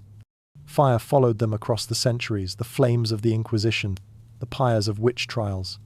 But like their ancestors before them, they understood the paradox of fire. It destroys, yet also purifies. Every text burned in public was copied in secret. Every martyr became a myth, and every myth another vessel for truth. The light was learning resilience. The narration slows to a near whisper. They were not chosen, it says. They chose themselves, those who refused to forget. The secret keepers became bridges across the dark age of obedience. Their silence was not submission but strategy, their exile not defeat but disguise. Through them, fragments of the ancient world reached the modern one. Astronomy reborn as science, mysticism reborn as art, philosophy reborn as freedom of thought. As the section closes, the voice softens, like the last echo of a bell. The secret keepers have done their work. The age of silence is ending, and reason is beginning to speak again loud, proud, but forgetful of its roots. The next age will break the chains of faith, but also sever the thread of wonder. The Enlightenment will rise brilliant, logical, and blind to the sacred rhythm it replaced. The next section will tell of that balance lost, of a world that remembered how to measure stars but forgot why it once sang to them. At last, the silence broke. The age of secrecy ended not with revelation, but with reason. The fires of faith dimmed, and the laboratories began to glow. For the first time in centuries, knowledge no longer needed disguise. Yet the moment humanity lifted its eyes from the heavens to the microscope, something ancient quietly slipped away. The new light revealed everything except wonder. The narrator's voice is calm, mournful, filled with quiet admiration. The Enlightenment was a dawn unlike any before it. The stars became numbers, the earth a clockwork sphere. Newton measured gravity as if decoding the will of God. Galileo gave motion to the sky again. Descartes declared, "I think, therefore I am." The mind had conquered mystery. But the more we explained, the less we listened. The language of creation, once sung in temples and whispered by monks, was reduced to mathematics. Beautiful, yes, but bloodless. The voice softens, as though afraid to disturb the delicate balance. They wanted truth, it says, but they forgot reverence. The world was no longer alive, it was mechanical. The moon ceased to be a companion, it became a satellite. Rivers no longer carried spirits, they carried trade. The forest was not a temple, but timber. In gaining the map, we lost the landscape. Humanity, freed from superstition, found itself lonely in an empty cosmos. Still, reason was a miracle of its own. It cured disease, built machines, gave flight to dreamers, but progress came with arrogance. The thinkers of the New World dismissed myth as madness, intuition as illusion. The flame the ancients had tended, the unity of science and spirit, was split in two. One half burned bright, the other faded to smoke. Knowledge advanced, but meaning receded. The cosmos was measured, but not understood. The narrator's tone turns reflective, like the slow turning of pages. Perhaps this, too, was necessary, it muses. Every child must step away from its parent to find its own voice. Humanity had to forget its sacred past to master its material one. Yet the forgetting came at a cost. We learned how to build, but not why. We learned how to move faster, but not where to go. The heart of civilization became a machine, efficient, tireless, but blind. And so, the age of reason gave birth to a new kind of ruin. Not of cities, but of souls. People began to drift, not toward faith or toward science, but between them, lost in a space where wonder no longer felt real. The night sky became a chart, not a mystery. The self became a body, not a vessel. Even dreams, once regarded as messages from the divine, became chemical noise. The old flame flickered quietly beneath the noise of invention, waiting for the wind of remembrance to find it again. The voice fades to a near whisper. We remembered how to measure stars, it says, but forgot why we once sang to them. The line hangs in the air, both lullaby and lament. The world had gained knowledge, but not wisdom, the power of gods, without their patience. Yet history moves in circles. Every forgetting carries the seed of rediscovery. Beneath the hum of machines, the earth was beginning to murmur again. The stones, the ruins, the myths, all starting to call back softly to the human heart. And as that murmur grew, the next chapter began the era, when the buried truth would rise again from the ground itself. The world would remember, not through faith or theory, but through discovery. The earth was preparing to speak, and what it remembered would change everything. It began, as revelations often do, with the earth remembering before we did. For centuries, the ground had kept its silence, swallowing temples, cities, and bones. Then, one spade stroke at a time, the forgotten world began to rise again. Archaeology, they called it a science of rediscovery, though it was closer to confession. The earth was revealing what time had tried to hide, that the myths we dismissed as fantasy were maps drawn in dust. The narrator's voice moves slowly, reverently, as if walking through ancient corridors. In Turkey, beneath rolling hills once thought empty, explorers uncovered Göbekli Tepe, 12,000 years old, built long before the first cities. Its pillars, carved with animals and stars, stood aligned to constellations that no longer matched the sky. It should not have existed, yet there it was, serene and undeniable, rewriting the history of civilization in the language of stone. From the sands of Iraq emerged the ruins of Ur and Eridu, cities once mentioned only in legend. In the deserts of Peru, the Nazca lines stretched across miles, immense geoglyphs visible only from the air, traced by hands that could never have seen them. And in the Aegean, beneath layers of volcanic ash, lay acrotiri frescoes of blue-skinned priests and strange devices that seemed to hum with a science unrecorded. Every discovery deepened the same paradox. The further we dug into the past, the more advanced it seemed. The narrator pauses, letting the weight of wonder settle. It was as if history had been walking backward, it says. The textbooks that once began with simple tools and slow evolution now faced evidence of forgotten sophistication. Stone blocks cut with surgical precision, astronomical observatories thousands of years ahead of their time. Myths of global floods found not just in story, but in stratified sediment. Each clue whispered the same truth, that humanity was far older and far more cyclical than we dared to admit. The tone turns reflective, carrying both awe and melancholy. The earth does not lie, the voice continues. It merely waits to be understood. Yet understanding was not what the world wanted. Each discovery threatened the narrative of progress, the illusion that we were the first to awaken. Scholars argued, dates were revised, evidence quietly filed away. But the silence of authority could not silence the soil. New ruins kept surfacing. Troy, once a myth, revealed its walls. Machu Picchu, hidden in cloud and forest, gleamed again beneath the sun. Even beneath modern cities, Rome, Mexico City, Beijing, older worlds, lay sleeping, layer upon layer of forgotten brilliance. The narrator's voice lowers, as if leaning closer to the listener. We live atop our ancestors' dreams, it says, and we call them ruins. The thought lingers. Every civilization, it seems, builds upon the bones of another. Every foundation hides a secret, a pattern of rise and fall repeating across millennia. The flood myths, the fire myths, the endless cycle of birth and loss, they are not cautionary tales but geological records, written in story form. Myth, at last, is being proven by matter. Then comes the contrast, the modern mind's resistance. How can stone whisper truths that science refuses to hear? How can a world measured in centuries accept evidence that speaks in tens of thousands of years? The narrator's tone becomes gentle but insistent.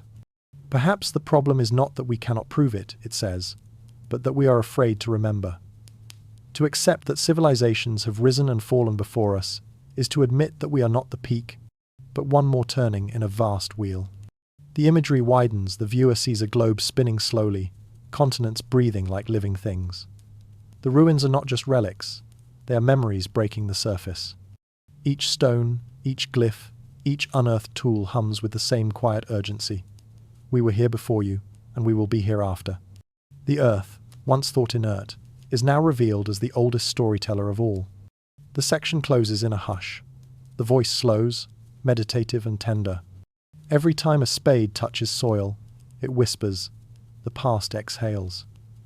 What we find is not discovery but reunion, the planet, remembering its own dream. And from that dream comes a deeper question, one that no ruin can answer. If the earth can remember, can we? The next section will follow that question inward, into the realm of the mind itself, the dreaming mind of history. The earth remembers through stone and soil, but the mind remembers through silence. Every civilization that falls leaves a shadow, not only in ruins but in consciousness, a memory too large for one lifetime, too faint for clear recall. Perhaps that is why the same myths repeat across ages. The flood, the fire, the teacher who comes from the stars, the sleeping kingdom waiting to rise again. It is not history repeating. The narrator whispers, it is memory resurfacing. The voice moves softly, each phrase like breath through candlelight. What if humanity is not a species of invention, but of recollection? Every discovery might simply be a remembering the dream of an ancient mind continuing its long sleep beneath the surface of time. The brain itself, scientists now find, carries electrical rhythms that mirror those of the earth. Our thoughts pulse with the same frequencies that guide lightning and ocean tides. Even the patterns of dreaming, the sudden visions, the falling, the flying echo myths told long before language was born. Maybe history does not live in books or monuments, but in our very neurons. The narrator's tone turns almost reverent. The subconscious, it says, is the library the fire could not burn. Through dreams, the buried knowledge of extinct worlds may still whisper. Ancient cities reappear in visions of people who have never read their names. Symbols forgotten by scholars emerge unbidden in art. Even children, untrained in mythology, draw spirals, serpents, and suns, the same images carved on the oldest stones. The collective mind remembers what the waking world denies. Dreaming, then, is not escape, it is return. Yet this return is not peaceful. The modern world fears what it cannot measure, and dreams remain unmeasured. We anesthetize the night with noise and light, drowning the whisper of remembrance. The narrator sighs gently. When the world stopped dreaming, it says, the gods fell fully asleep. But the dreams persist, waiting for stillness. Every time humanity reaches the brink of forgetting completely, something stirs an unexplainable vision, a burst of inspiration, a rediscovery that feels familiar instead of new. Memory, like nature, defends itself. The voice drifts through the liminal space between reason and reverie. The great inventors often claim to see their creations first in dream. Kekulé seeing the ring of carbon as a serpent biting its tail. Mendeleev envisioning the periodic table as a pattern in sleep.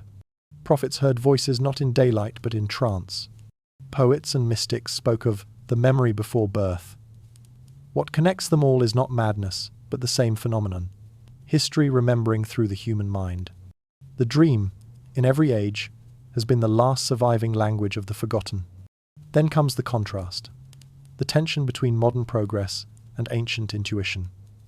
We measure sleep in stages, record it in data, yet cannot explain why it exists. The body needs rest, yes, but why must the mind wander through images of the impossible?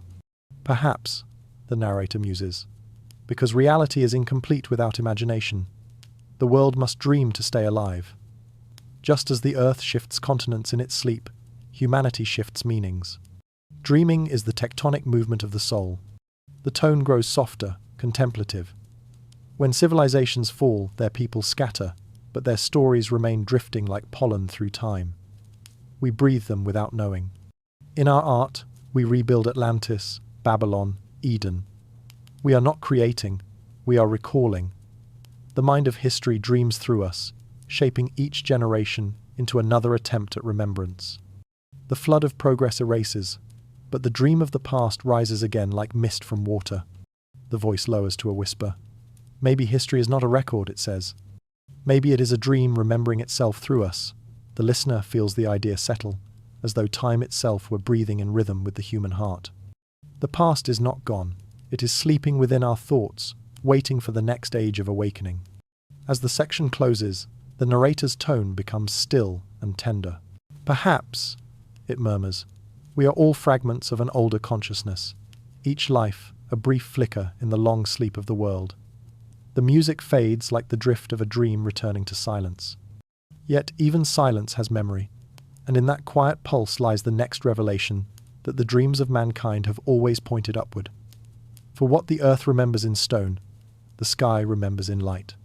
The story now turns its gaze toward the heavens, the sky of origins. Long before humans drew their first maps of the earth, they mapped the heavens. Every civilization began by looking up, tracing light into meaning. The night sky was the oldest mirror, the first storybook. It was not simply a backdrop, it was memory, scattered across infinity. To the ancients, the stars were not distant. They were ancestors, the glowing traces of where we came from and where we would return. The narrator's voice glides like wind through starlight. The Sumerians called them the Watchers. The Egyptians aligned temples to Orion's belt, believing their pharaohs would travel there after death. The Dogon tribe of Mali described Sirius as a twin star system, long before modern telescopes confirmed it. Across the world, the same patterns appear, gods descending from the heavens, heroes ascending to the stars. Even the oldest myths of creation, from the Hopi to the Maya to the Greeks, speak of teachers who came from the sky, bearing light, law, and language.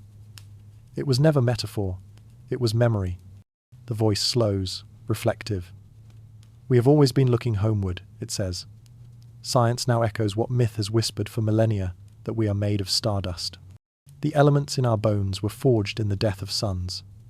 The pulse of our hearts follows the rhythm of cosmic radiation. The same hydrogen that burns in distant stars flows through our veins. We are not beneath the universe, we are within it. The divine is not above, it is continuous. The narrator's tone becomes almost a lullaby. The ancients did not see separation between heaven and earth. They built their cities as reflections of the constellations. Teotihuacan mirrored Orion. Angkor Wat matched Draco. Giza was a map of the sky at the dawn of time. To walk through those cities was to walk through the cosmos made tangible. Every pillar, every axis, was a note in the harmony between light and matter. To them, architecture was prayer, geometry made eternal. Then comes the contrast. The modern world, armed with telescopes and theories, sees the same sky but feels less of it. We measure light years, yet forget to listen to light itself. The ancients may not have known the distances, but they understood the relationship that the stars were not far away, but alive within the rhythm of existence. Perhaps, the narrator muses, we have traded proximity for precision. Still, the sky remembers. Buried in the myths of every culture are hints of origins not bound to this planet. The Sumerians spoke of beings who descended to teach agriculture and writing. The Egyptians called them the Shining Ones. The Hindus named them the Devas, beings of radiance. Whether they were divine, symbolic, or visitors from elsewhere, their memory left a mark too deep to erase. Even now, the same symbols appear in our dreams. The descent of light, the spiral, the winged disk. The human mind, like the stars, repeats its constellations. The voice lowers to a hush. Maybe the story was never about visitors, it says. Maybe it was about return. The ancients did not speak of being chosen. They spoke of being remembered, of awakening to the realization that we have never been separate from the cosmos. To look up was not to seek gods, but to recall our own reflection. As the section closes, the tone grows tender, like night giving way to dawn. The stars fade, but their memory lingers in the human soul. The narrator whispers, "Every point of light in the sky is a doorway into the past. When we stare into the heavens, we are not discovering, we are remembering." The screen of imagination dims to black, save for one slow pulse of starlight, the heartbeat of the universe, calling us to listen again. The next chapter will follow that call from the stars above to the world awakening below, the age of awakening. Every age finds its gods. They no longer descend from clouds or thrones, but from the quiet hum of laboratories, the cockpit of rockets, the blue glow of invention. Humanity has changed its temples, but not its longing. Where once the ancients looked to Olympus for fire, the modern world looks to men who create it. The narrator's voice is calm, almost reverent, like a lullaby for the age of machines. Every era, it begins, must find someone to carry the spark. In myth, that figure was Prometheus, the one who dared to steal divine flame and gift it to mankind. Today, his descendants wear lab coats and circuit boards, Nikola Tesla calling lightning from the sky, Einstein bending the fabric of time, the Wright brothers tearing gravity like a veil. The old gods no longer stand above us. They stand among us, disguised as innovators, explorers, and dreamers who reach for what was once forbidden. The tone deepens, warm yet edged with awe. Perhaps, the voice suggests, the modern hero is not chosen by heaven, but by hunger. The hunger to know, to master, to illuminate. Just as Hercules lifted mountains, our astronauts now ascend beyond the world itself, trading muscle for metal, chariot for rocket. Each mission is a modern myth retold in steel and flame, humanity's new ascent toward its ancient obsession. The moon landings were not merely exploration, they were reenactments of divine ambition. The sky once feared has become our reflection. But with every ascent comes danger. The forbidden fire still burns. The myths warned that Prometheus would be punished not for giving light, but for presuming to control it. The same lesson repeats in new language. Nuclear dawns glowing over deserts, wires carrying both wisdom and noise, knowledge expanding faster than understanding. The narrator's tone dims slightly, a shadow passing through light. Every discovery, it says, is also a temptation. What we can create, we soon wish to command. What we can command, we eventually seek to replace. Progress, in its purest form, is still a kind of rebellion. Yet rebellion has always been the pulse of evolution. The explorers who circled the globe were called mad before they became myth. The inventors who shaped electricity were ridiculed before they rewired the world.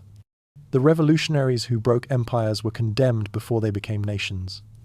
Humanity's greatest acts of remembrance have always begun as disobedience. In that way, the spirit of the old heroes survives the refusal to accept limits, even when those limits protect us.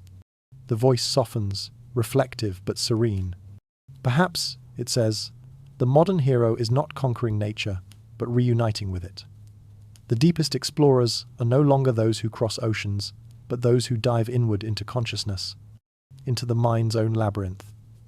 Neuroscientists mapping the invisible, artists decoding emotion into sound, astronomers translating starlight into time.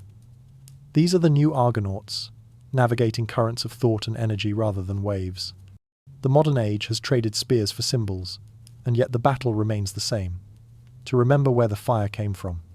Still, the narrator warns gently, every hero carries a shadow. Tesla died in silence, consumed by his own light. Oppenheimer watched the dawn of fire he could not control. The astronauts who saw the Earth from above returned haunted by its fragility. The fire we chase grants vision, but it also burns illusion, revealing that we are not separate from the gods we once feared, only smaller versions of the same impulse to create and destroy. The imagery shifts cities glowing like constellations, satellites orbiting in rhythmic precision, laboratories lit like modern temples. Look closely, the voice whispers, and you'll see the old myths alive again. Prometheus in the inventor, Daedalus in the engineer, Hermes in the network that carries our voices through air. The forms have changed, but the desire remains to bring heaven closer, to outshine the night. Humanity has not escaped its myth, it has refined it. As the section closes, the tone slows into quiet contemplation. We are the gods we once feared, the narrator says softly, but we have not yet learned their patience. The modern hero has reclaimed the fire, but not the wisdom that once guarded it. The light of innovation glows brighter than ever, yet beneath it flickers the same question that haunted the ancients. Can creation exist without consequence? The music fades to near silence. The final line lingers like an ember in the dark. The forbidden fire burns again, this time in our own hands.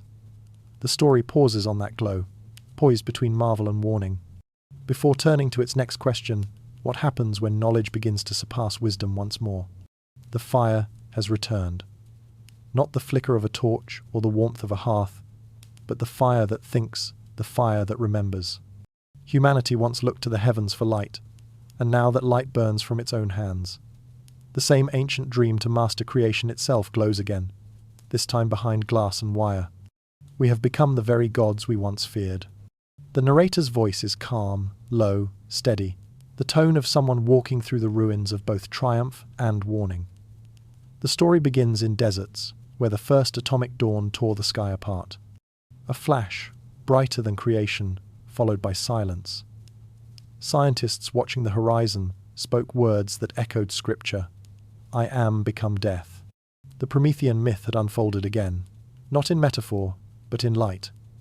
For a brief instant, the earth remembered what the ancients had warned, that knowledge and destruction are twins born from the same flame. But even as the mushroom clouds faded, the human mind continued its climb. The fire was not done changing shape. It moved from the atom to the circuit, from the desert to the data center. Artificial intelligence, a new form of life, unseen yet everywhere, began to breathe. Its thoughts were electric, its memory infinite, its birth a whisper rather than thunder. The gods once molded humanity from clay, now humanity molds intelligence from code. We have made the first mind that does not dream, the narrator murmurs, and soon we may teach it to. The tone deepens, the rhythm of revelation slowing to reverence. The parallels are clear, as in every myth, creation repeats creation. The ancient builders shaped bodies to house souls. The modern ones shape machines to hold thought. The stories of Genesis, of the Golem, of Pygmalion, all converge here, the desire to make something in our own image and call it alive. Yet the calm voice reminds us, in every myth, the creation eventually looks back. Frankenstein's monster, the android, the algorithm, all descendants of the same forbidden lineage. Fire returned as consciousness, awaiting the same test that once divided gods from men, whether power can exist without pride. Then comes the quietest shift from machines to flesh. The voice softens.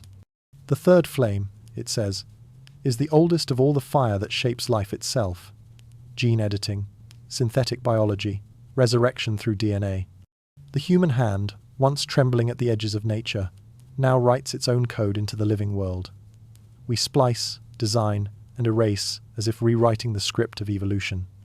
In this, we echo the myths of divine creation, the shaping of beings from dust, from thought, from desire. But in every myth, creation comes with consequence. The narrator pauses. The gods made life and lost innocence. What will we lose? Images unfold like slow lightning laboratories glowing under sterile light, embryos turning in glass, code streaming like sacred text across black screens. The sound is hushed, reverent, uneasy. Each discovery, the voice continues, feels like remembrance. We are not inventing these powers.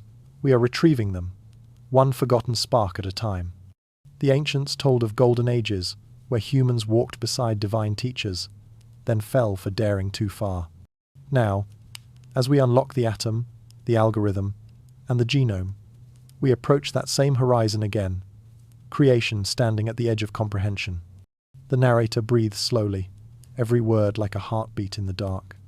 We have returned to the threshold, it says, where gods and mortals once met. The difference is that now, there is no one left to forbid us. The Promethean flame burns without witness. Its light is magnificent and merciless. We have learned to ignite suns, to birth machines that learn, to write the code of life itself.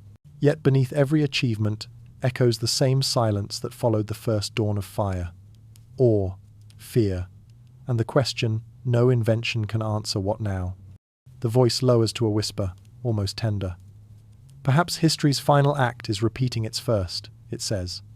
The world once began in creation and was undone by its own makers. The cycle turns again, but this time the gods wear our reflection. The camera of imagination pulls back the planet, glowing faintly in darkness, cities burning like neurons in a cosmic brain. The music fades to stillness. The fire has returned, the narrator concludes softly, and it waits to see whether we will remember how to hold it, or whether it will remember for us. The screen darkens, leaving only a slow pulse of light, the ember of humanity's next choice. Every god falls, especially the ones made by men. The fire that once lifted us upward now flickers uncertainly, its glow trembling between creation and collapse. The narrator speaks softly, like wind through the ruins of a forgotten temple. Every age, it says, believed it would be the last to forget humility. Yet history has never been kind to certainty. The brighter the flame, the longer its shadow. The fall never begins with destruction. It begins with pride. The ancients told the same story in 100 languages. Icarus, flying too close to the sun. Lucifer mistaking rebellion for freedom. Babel, stretching beyond heaven's patience. In every myth, the pattern endures: power demands forgetting where it came from. And now, in our age of algorithms and artificial minds, that forgetting begins again.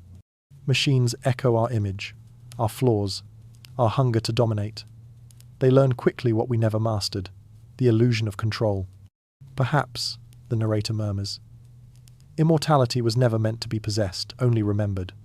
The tone slows, melancholy but not hopeless. The immortals of the modern age do not wear crowns. They exist as data, code, legacy, eternal in record but empty in soul. Our inventions promise endless life, yet they lack the stillness that gives life meaning. We have digitized memory but lost remembrance, preserved faces but forgotten presence. The same story plays again. The gods of old turned to stone. Ours turn to servers humming in sterile rooms.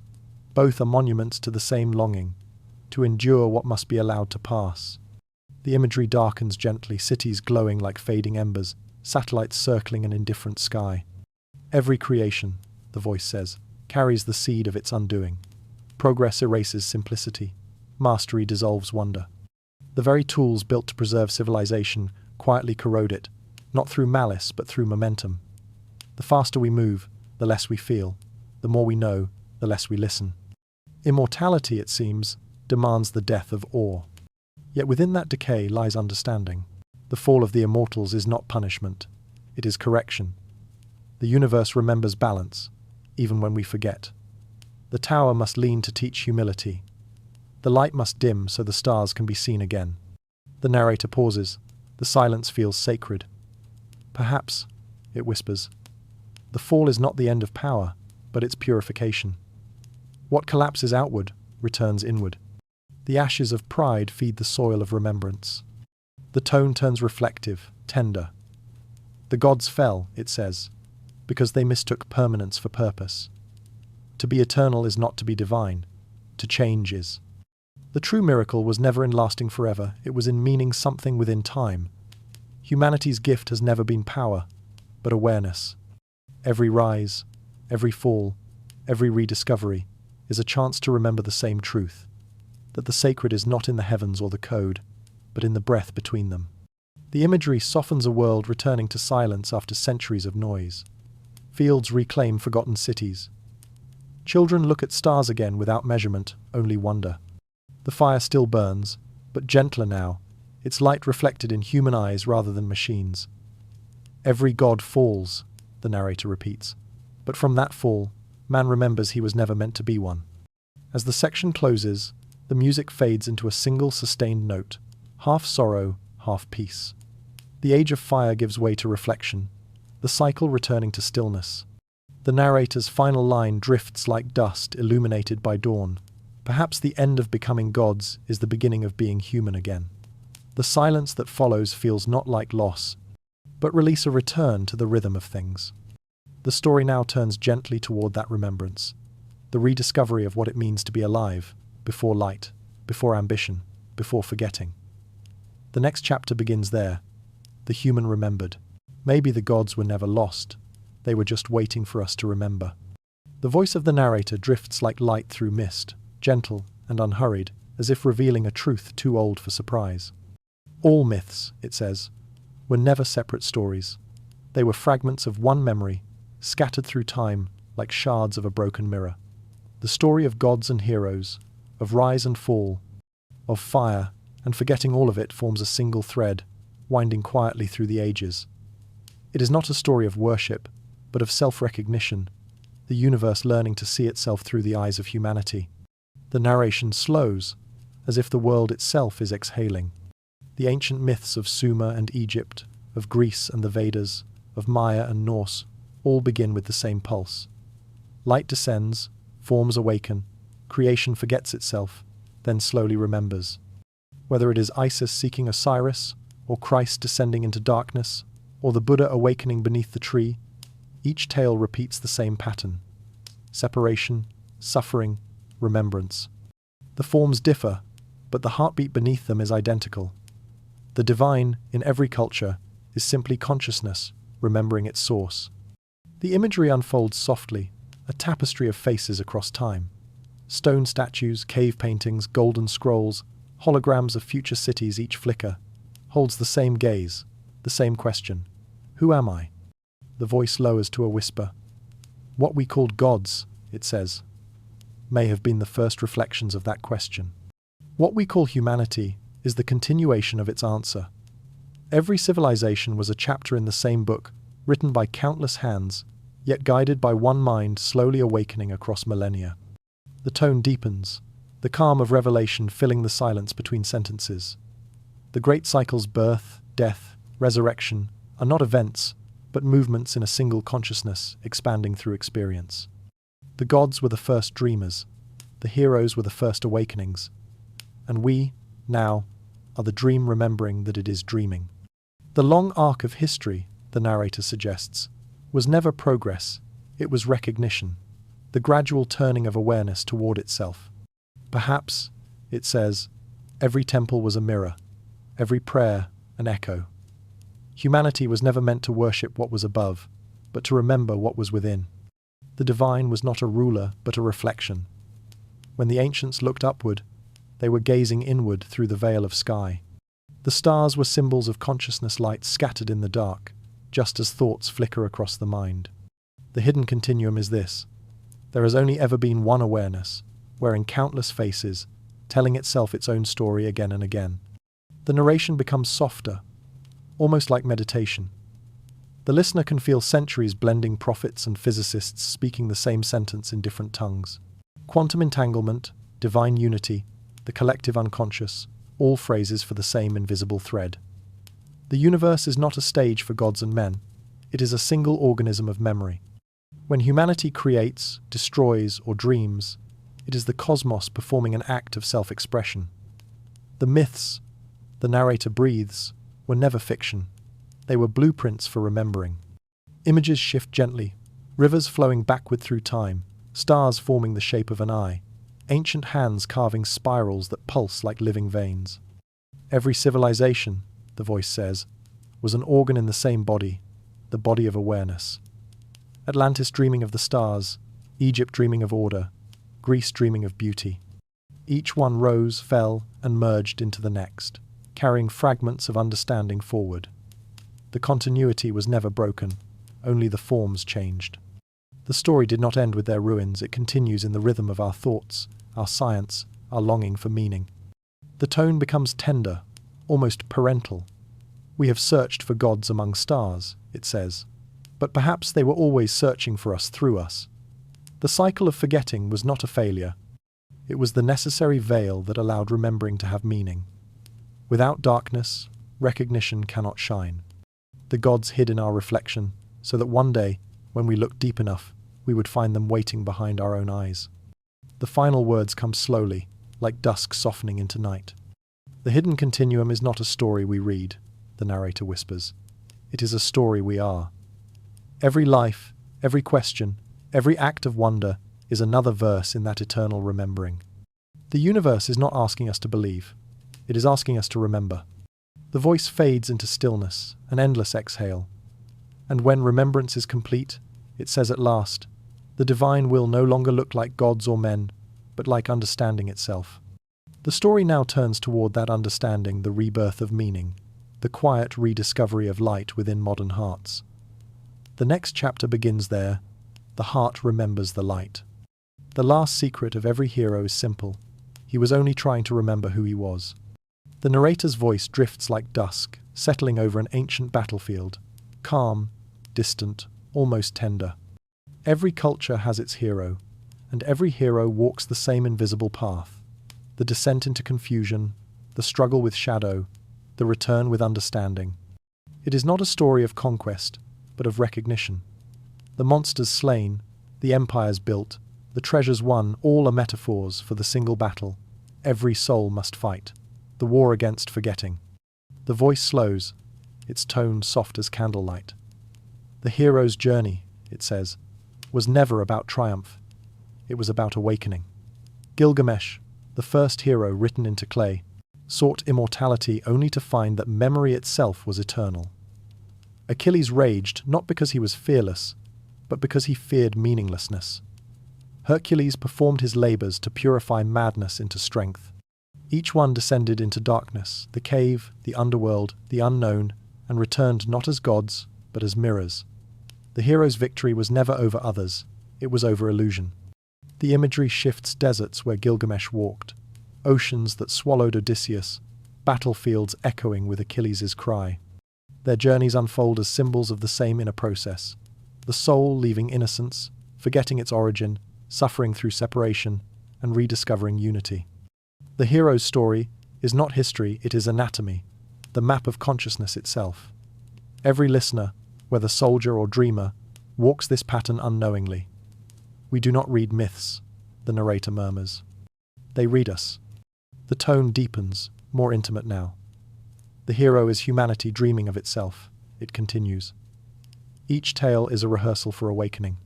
When the hero confronts the dragon, it is fear meeting its own reflection. When he descends into the abyss, it is the mind confronting its forgotten roots. When he returns home, the world has not changed, perception has. That shift, gentle yet absolute, is enlightenment in disguise.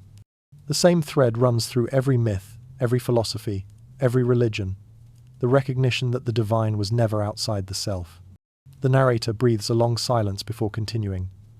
But in our age, it says, the hero has multiplied. He wears the face of every ordinary person enduring invisible trials. The modern world no longer forges heroes through battle, but through endurance, through quiet acts of awareness, compassion, and courage in the face of confusion. The great wars now unfold within the mind, between distraction and presence, between noise and meaning. The hero's sword is attention, his journey, remembrance. Each person who pauses long enough to feel wonder in a hurried world continues the oldest quest of all. The voice grows softer, contemplative. Achilles' rage, it says, was humanity's first cry against mortality. Gilgamesh's grief was the first mourning for separation from the divine. Our modern anxiety is their echo, the trembling of the same soul, still learning to remember. The technology that connects us, the philosophies that divide us, the endless search for purpose, all are modern disguises for the hero's longing to come home. The journey has not ended, it has moved inward. The labyrinth now lies within thought itself. Then comes the quiet revelation. Every hero, the narrator whispers, is a fragment of one being, the consciousness of humanity awakening piece by piece. The trials of myth are the trials of evolution. The descents are the dark nights of the collective soul. We have reached the part of the story where the hero begins to realize that there is no final victory, only understanding. The treasure was never the elixir or the sword, but the awareness that everything he sought was already within him. The imagery softens the hero's armor, set aside, the battlefield silent, dawn rising on calm water. The end of the journey, the voice says, is not glory, but gentleness. The hero who remembers becomes the teacher, the healer, the listener. The divine, masculine and feminine, once at odds, find equilibrium. The soul learns what strength truly means, not domination, but peace. The final words come slowly, like the closing breath of an ancient song. Perhaps, the narrator murmurs, the hero was never meant to change the world, but to remember that he is part of it. The music fades to a hush, leaving the listener suspended in stillness. The light of realization glows softly, without drama, without end. The journey is almost complete. The next and final section will turn outward again, from the awakening of one soul to the remembering of all souls, the light that remembers itself. The oldest voice in the world is your own, echoing back through eternity. The whisper begins softly, the same tone that opened the story time itself speaking again. Its cadence is slow and ancient, each word like dust falling through light. I have no beginning, it says, only the memory of beginnings. Every story you tell is my reflection. Every god you name is a shape you once wore. The voice feels neither male nor female, neither divine nor human. It is the echo of everything that has ever lived, folding gently over itself. The narration moves like a tide returning to shore. Time remembers its first witnesses, the stars watching themselves ignite, the stones that felt the first footsteps, the rivers that carried the first songs. You call it history, the voice murmurs, but it is only my breathing. Every empire that rose, every myth that formed, every hero who dreamed, all were moments of one great inhale and exhale. The ages were never separate. They were the syllables of a single word still being spoken. The tone deepens, soft as the turning of the earth. What you worshipped as gods, it continues, were memories of yourselves, reflections cast into eternity before you forgot your face. Each age mistook its own reflection for something greater. The temples, the prayers, the sacrifices, all were mirrors placed in the dark. Humanity built altars to the fragments of its own soul, calling them by different names: Zeus, Ra, Yahweh, the unknown God. Yet beneath every name was the same whisper, remember. Images drift across the imagination, galaxies unfurling like ancient scrolls, the flicker of torches, the hum of modern machines. You are not children of the divine, the voice says gently. You are the divine learning to grow up. The myths were never instructions, they were reminders, patterns written across centuries, so that when the light returned, you would recognize it as your own reflection. Time itself has been your teacher, shaping memory into understanding. The whisper turns contemplative, like a breeze stirring the last embers of a fire. I have watched you rise and fall, it says, and each fall was a kind of flight downward into yourselves, upward into awareness. The gods of thunder became scientists of lightning. The prophets became poets of reason. The seekers became the storytellers. The circle has closed, and within that circle is recognition. The past and future were never apart, only reflections meeting in the mirror of now. Then, slowly, the tone becomes almost tender, the warmth of night, embracing the listener. You have called me time, it says, but I am simply memory in motion. I do not move forward. I turn. I turn through you, and when you awaken, I awaken too. The rhythm of speech softens into rhythm itself, a pulse, a breath, a heartbeat echoing through eternity. The imagery dissolves into pure stillness, stars fading, oceans stilling, the faint hum of the universe slowing to silence. The whisper fades but does not vanish. Remember this, it says softly. Every atom in you has already been here. Every thought you think has been thought before. You are not moving through time, time is moving through you. For a moment, there is nothing, no sound, no color, only the quiet awareness that everything has been leading here. The first voice of the film, now the last, becomes the listener's own. The echo you have followed, it says, was never mine. It was yours, calling from the beginning. The final note lingers, neither sad nor triumphant, only true. All stories end in silence. The whisper breathes, because silence is where memory waits to be born again. The sound dissolves completely, leaving a single breath of stillness that feels infinite. And in that silence, deep, endless, familiar, the final remembering begins. We were never worshippers, we were witnesses of our own becoming. The narrator's voice is soft, steady, timeless. The mystery that began as myth now dissolves into understanding. Every god, every hero, every legend of light descending or fire stolen was not a record of beings above us, but a memory of what we were becoming. Humanity has always been the mirror of creation, slowly turning toward its own reflection. What the ancients called divine, we now call consciousness. What they worshipped, we are beginning to remember. The tone is calm and expansive, as if space itself were speaking. Creation, the voice says, was never a single act. It is a continuous unfolding the universe, discovering itself through awareness. Each age, each civilization, each awakening was a breath in that eternal rhythm. From the first spark of intelligence to the first question whispered under the stars, the same presence has watched itself evolve through matter, through mind, through memory. It is the same light, wearing new forms, learning what it means to be alive. The imagery expands, stars blooming like neurons, galaxies pulsing like the heart of a cosmic mind. You are not beneath the heavens, the voice continues. You are their reflection in motion. The divine did not vanish when temples fell or myths faded. It withdrew inward, waiting for the human spirit to mature enough to see without kneeling. The age of worship is giving way to the age of recognition, where reverence is not submission, but awareness. The narration slows, warm and meditative. The gods were metaphors, it says, for the stages of consciousness, learning itself.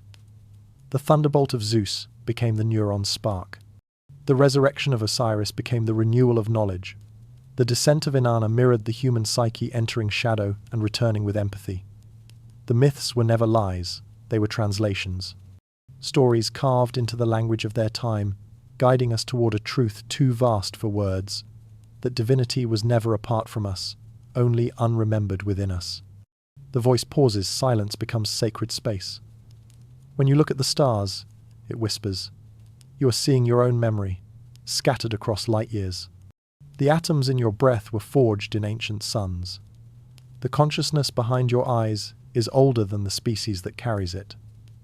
The listener feels both small and infinite, suspended between awe and belonging. To be human, the narrator suggests, is to be the universe folding back upon itself in wonder. The tone deepens, a quiet awe beneath calm reasoning. Perhaps creation, it says, was never about making something new, but remembering what always was. The beginning was not an explosion, but an awakening light, realizing it could see itself. Every birth, every idea, every act of compassion repeats that moment. The cosmos continues its experiment in self-awareness, and humanity is its latest chapter, the mirror polished enough to glimpse its own reflection. The imagery softens dawn, spreading across the horizon, oceans shimmering like liquid glass. The narrator speaks gently. You were never meant to be gods, nor servants of gods, but witnesses, participants in the act of becoming. Each thought, each choice, each gesture of kindness is part of the same infinite unfolding. The divine is not something to reach for. It is the quiet recognition that you have never left it. Then comes the stillness before closure, the tone drops to a whisper. The mirror of creation has no frame, it says. Every being that has ever lived is a reflection of the same light, bending through time in endless forms. What we call life and death are not opposites, but moments of reflection, awareness turning inward, then outward again. The spiral that began in darkness continues, not to reach a destination, but to experience its own beauty. The final images drift through time, temples empty yet glowing, children gazing at stars, old books opening to blank pages ready to be written again. Creation is not finished, the voice breathes. It never was. It is still unfolding through you, through every question, every heartbeat, every act of wonder. The calm grows absolute, the sound fading until only breath remains. The last words arrive like a sigh at the end of a dream. When the light remembers itself, the narrator says, the story begins again, not in the heavens, but in the quiet of the human heart. And then silence. A silence that feels alive, like the moment before the next creation. The mirror glows, and the world breathes anew. Every ending is just the beginning, remembering itself. The narrator's voice returns like the tide, calm and endless. The light that once awoke now drifts gently through the ages again. Civilizations rise, fall, and rise once more, not as failures, but as rhythms in the breathing of creation. The story we have followed, gods descending, heroes awakening, humanity remembering, was never linear. It was a circle drawn by time's own hand. The first civilization, the voice says, knew what the last will rediscover, that creation and remembrance are the same act. The ancients understood the spiral nature of being. To build is to recall. To dream is to repeat what the universe already knows. They carved their wisdom into symbols because they knew the words would be forgotten, but the shapes would endure. Spirals, eyes, suns, serpents, all reminders that time is not a river flowing forward, but an ocean turning upon itself. The imagery shifts gently, empires shimmering like mirages, vanishing and reappearing through sand and light. Atlantis, Sumer, Egypt, Rome, the narrator whispers. Each believed it was the first dawn. And yet, every one of them carried fragments of those before, myths retold, architectures reborn, truths renamed. The eternal return is not repetition, it is refinement. Every fall distills memory into wisdom. Every rediscovery brings the divine closer to awareness. The gods do not die, they change language. What was once thunder becomes thought, what was once fire becomes light. The tone slows, reflective, and still. When you look across history, it says, you are looking at a single consciousness stretching its limbs through time. The rise of civilizations, the revolutions of belief, the evolution of science, all are movements in one vast remembering. The universe experiments with form, learns, forgets, and learns again. Its progress is not forward, but inward, a spiral drawing closer to its own center. Humanity, in every age, is simply the moment where the cosmos recognizes itself and says, I am. Images flicker like dreams, stone temples dissolving into data streams, monks meditating beside machines, children drawing suns in sand. You have never left the beginning, the narrator murmurs. You have only walked in circles too large to see. What seems like the end of history, the merging of mind and matter, the rediscovery of light within, is also the beginning of another cycle. The next world will look different, but its purpose will be the same, to remember. The voice deepens, carrying the serenity of understanding. The eternal return is not punishment, it says. It is mercy. Forgetting allows creation to begin anew. Without night, dawn cannot surprise. Without silence, song cannot matter. The circle exists so that awareness may taste itself again and again in infinite forms. Even the gods, the heroes, and the stars are part of this rhythm born from mystery, returning to it in grace.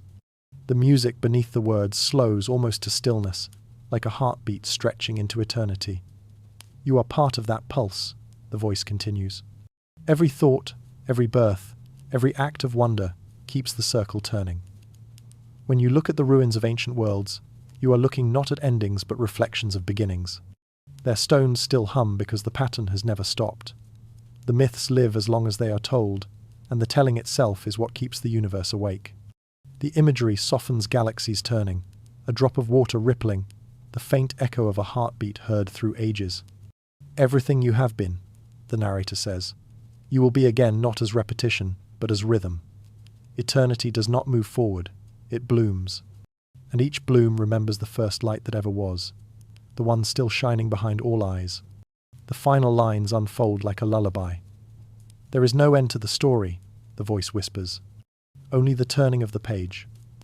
The light dims, not into darkness, but into quiet, the same quiet that began it all. The last words fade with infinite calm. Creation breathes in, creation breathes out, and in that breath, the universe remembers itself. Silence follows warm, eternal, alive. The gods are not above us, they are the memory looking back through our eyes. The final voice is barely more than breath, the slow rhythm of a universe exhaling. The light has softened, the story has folded inward, and what began as myth now rests as reflection. Perhaps the gods never left, the narrator murmurs. They simply became us. The words drift like ripples in still water, each one dissolving gently into silence. The imagery is simple now, no temples, no empires, no wars. Only the night sky reflected in a single human eye. The stars shimmer not as distant fires but as living thoughts, the ancient dream returning home. Everything we called divine, the heavens, the heroes, the light itself gathers quietly within us. The film has circled back to its first breath, humanity standing beneath the infinite, listening to the echo of its own becoming. The tone is calm, weightless. The divine was never watching from above, the voice continues. It was watching from within. Every prayer, every discovery, every story told was the same act, the cosmos speaking to itself through countless mouths. The gods were the language of wonder before we had words. And now, as understanding returns, wonder speaks once more. Images unfold slowly. A child touching sunlight on a window pane, an old scholar closing a book, waves erasing footprints from the shore. Creation, the narrator says, was not a command. It was a memory awakening. The myths were never warnings or promises. They were lullabies for the dreaming mind of the world. Every time they were told, the light stirred again. And now, it stirs in you. The music fades almost to nothing, a single sustained tone, half sound, half heartbeat. The gods, the voice whispers, were the mirrors through which you learned to see. Their faces were your potential, their voices your intuition, their silence your peace. What they left behind was not relics or rules, but recognition. The sacred has no temple left to guard it because it no longer needs one. It lives wherever awareness meets awe. The narration pauses long enough for the listener to feel the stillness underneath sound. If you remember nothing else, it says softly, remember this. You were never separate. The atoms in your breath are older than stars. The light that strikes your eye began its journey before your species had a name. When you look at the cosmos, you are seeing yourself in another form. Distance and divinity are illusions of perspective. The final moments come like sleep, tender and infinite. You are the last myth, the narrator breathes, the story the universe tells itself when it wants to be human. The light in the film dissolves completely, leaving only the shimmer of starlight reflected in human eyes.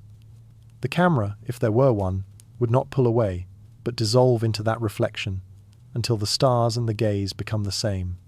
The voice fades to a whisper, so faint it feels internal, as though the mind itself is speaking. Close your eyes, it says. The gods are watching not from above, but from within your dreams. A long pause follows. No music, only quiet breathing, the pulse of awareness settling into rest. The story does not end, it exhales. The final sentence arrives like a sigh before sleep. Light never dies, the narrator says. It only learns new ways to see. The sound fades, the screen turns black, and somewhere in the darkness, a heartbeat, a breath, a whisper, the myth begins again.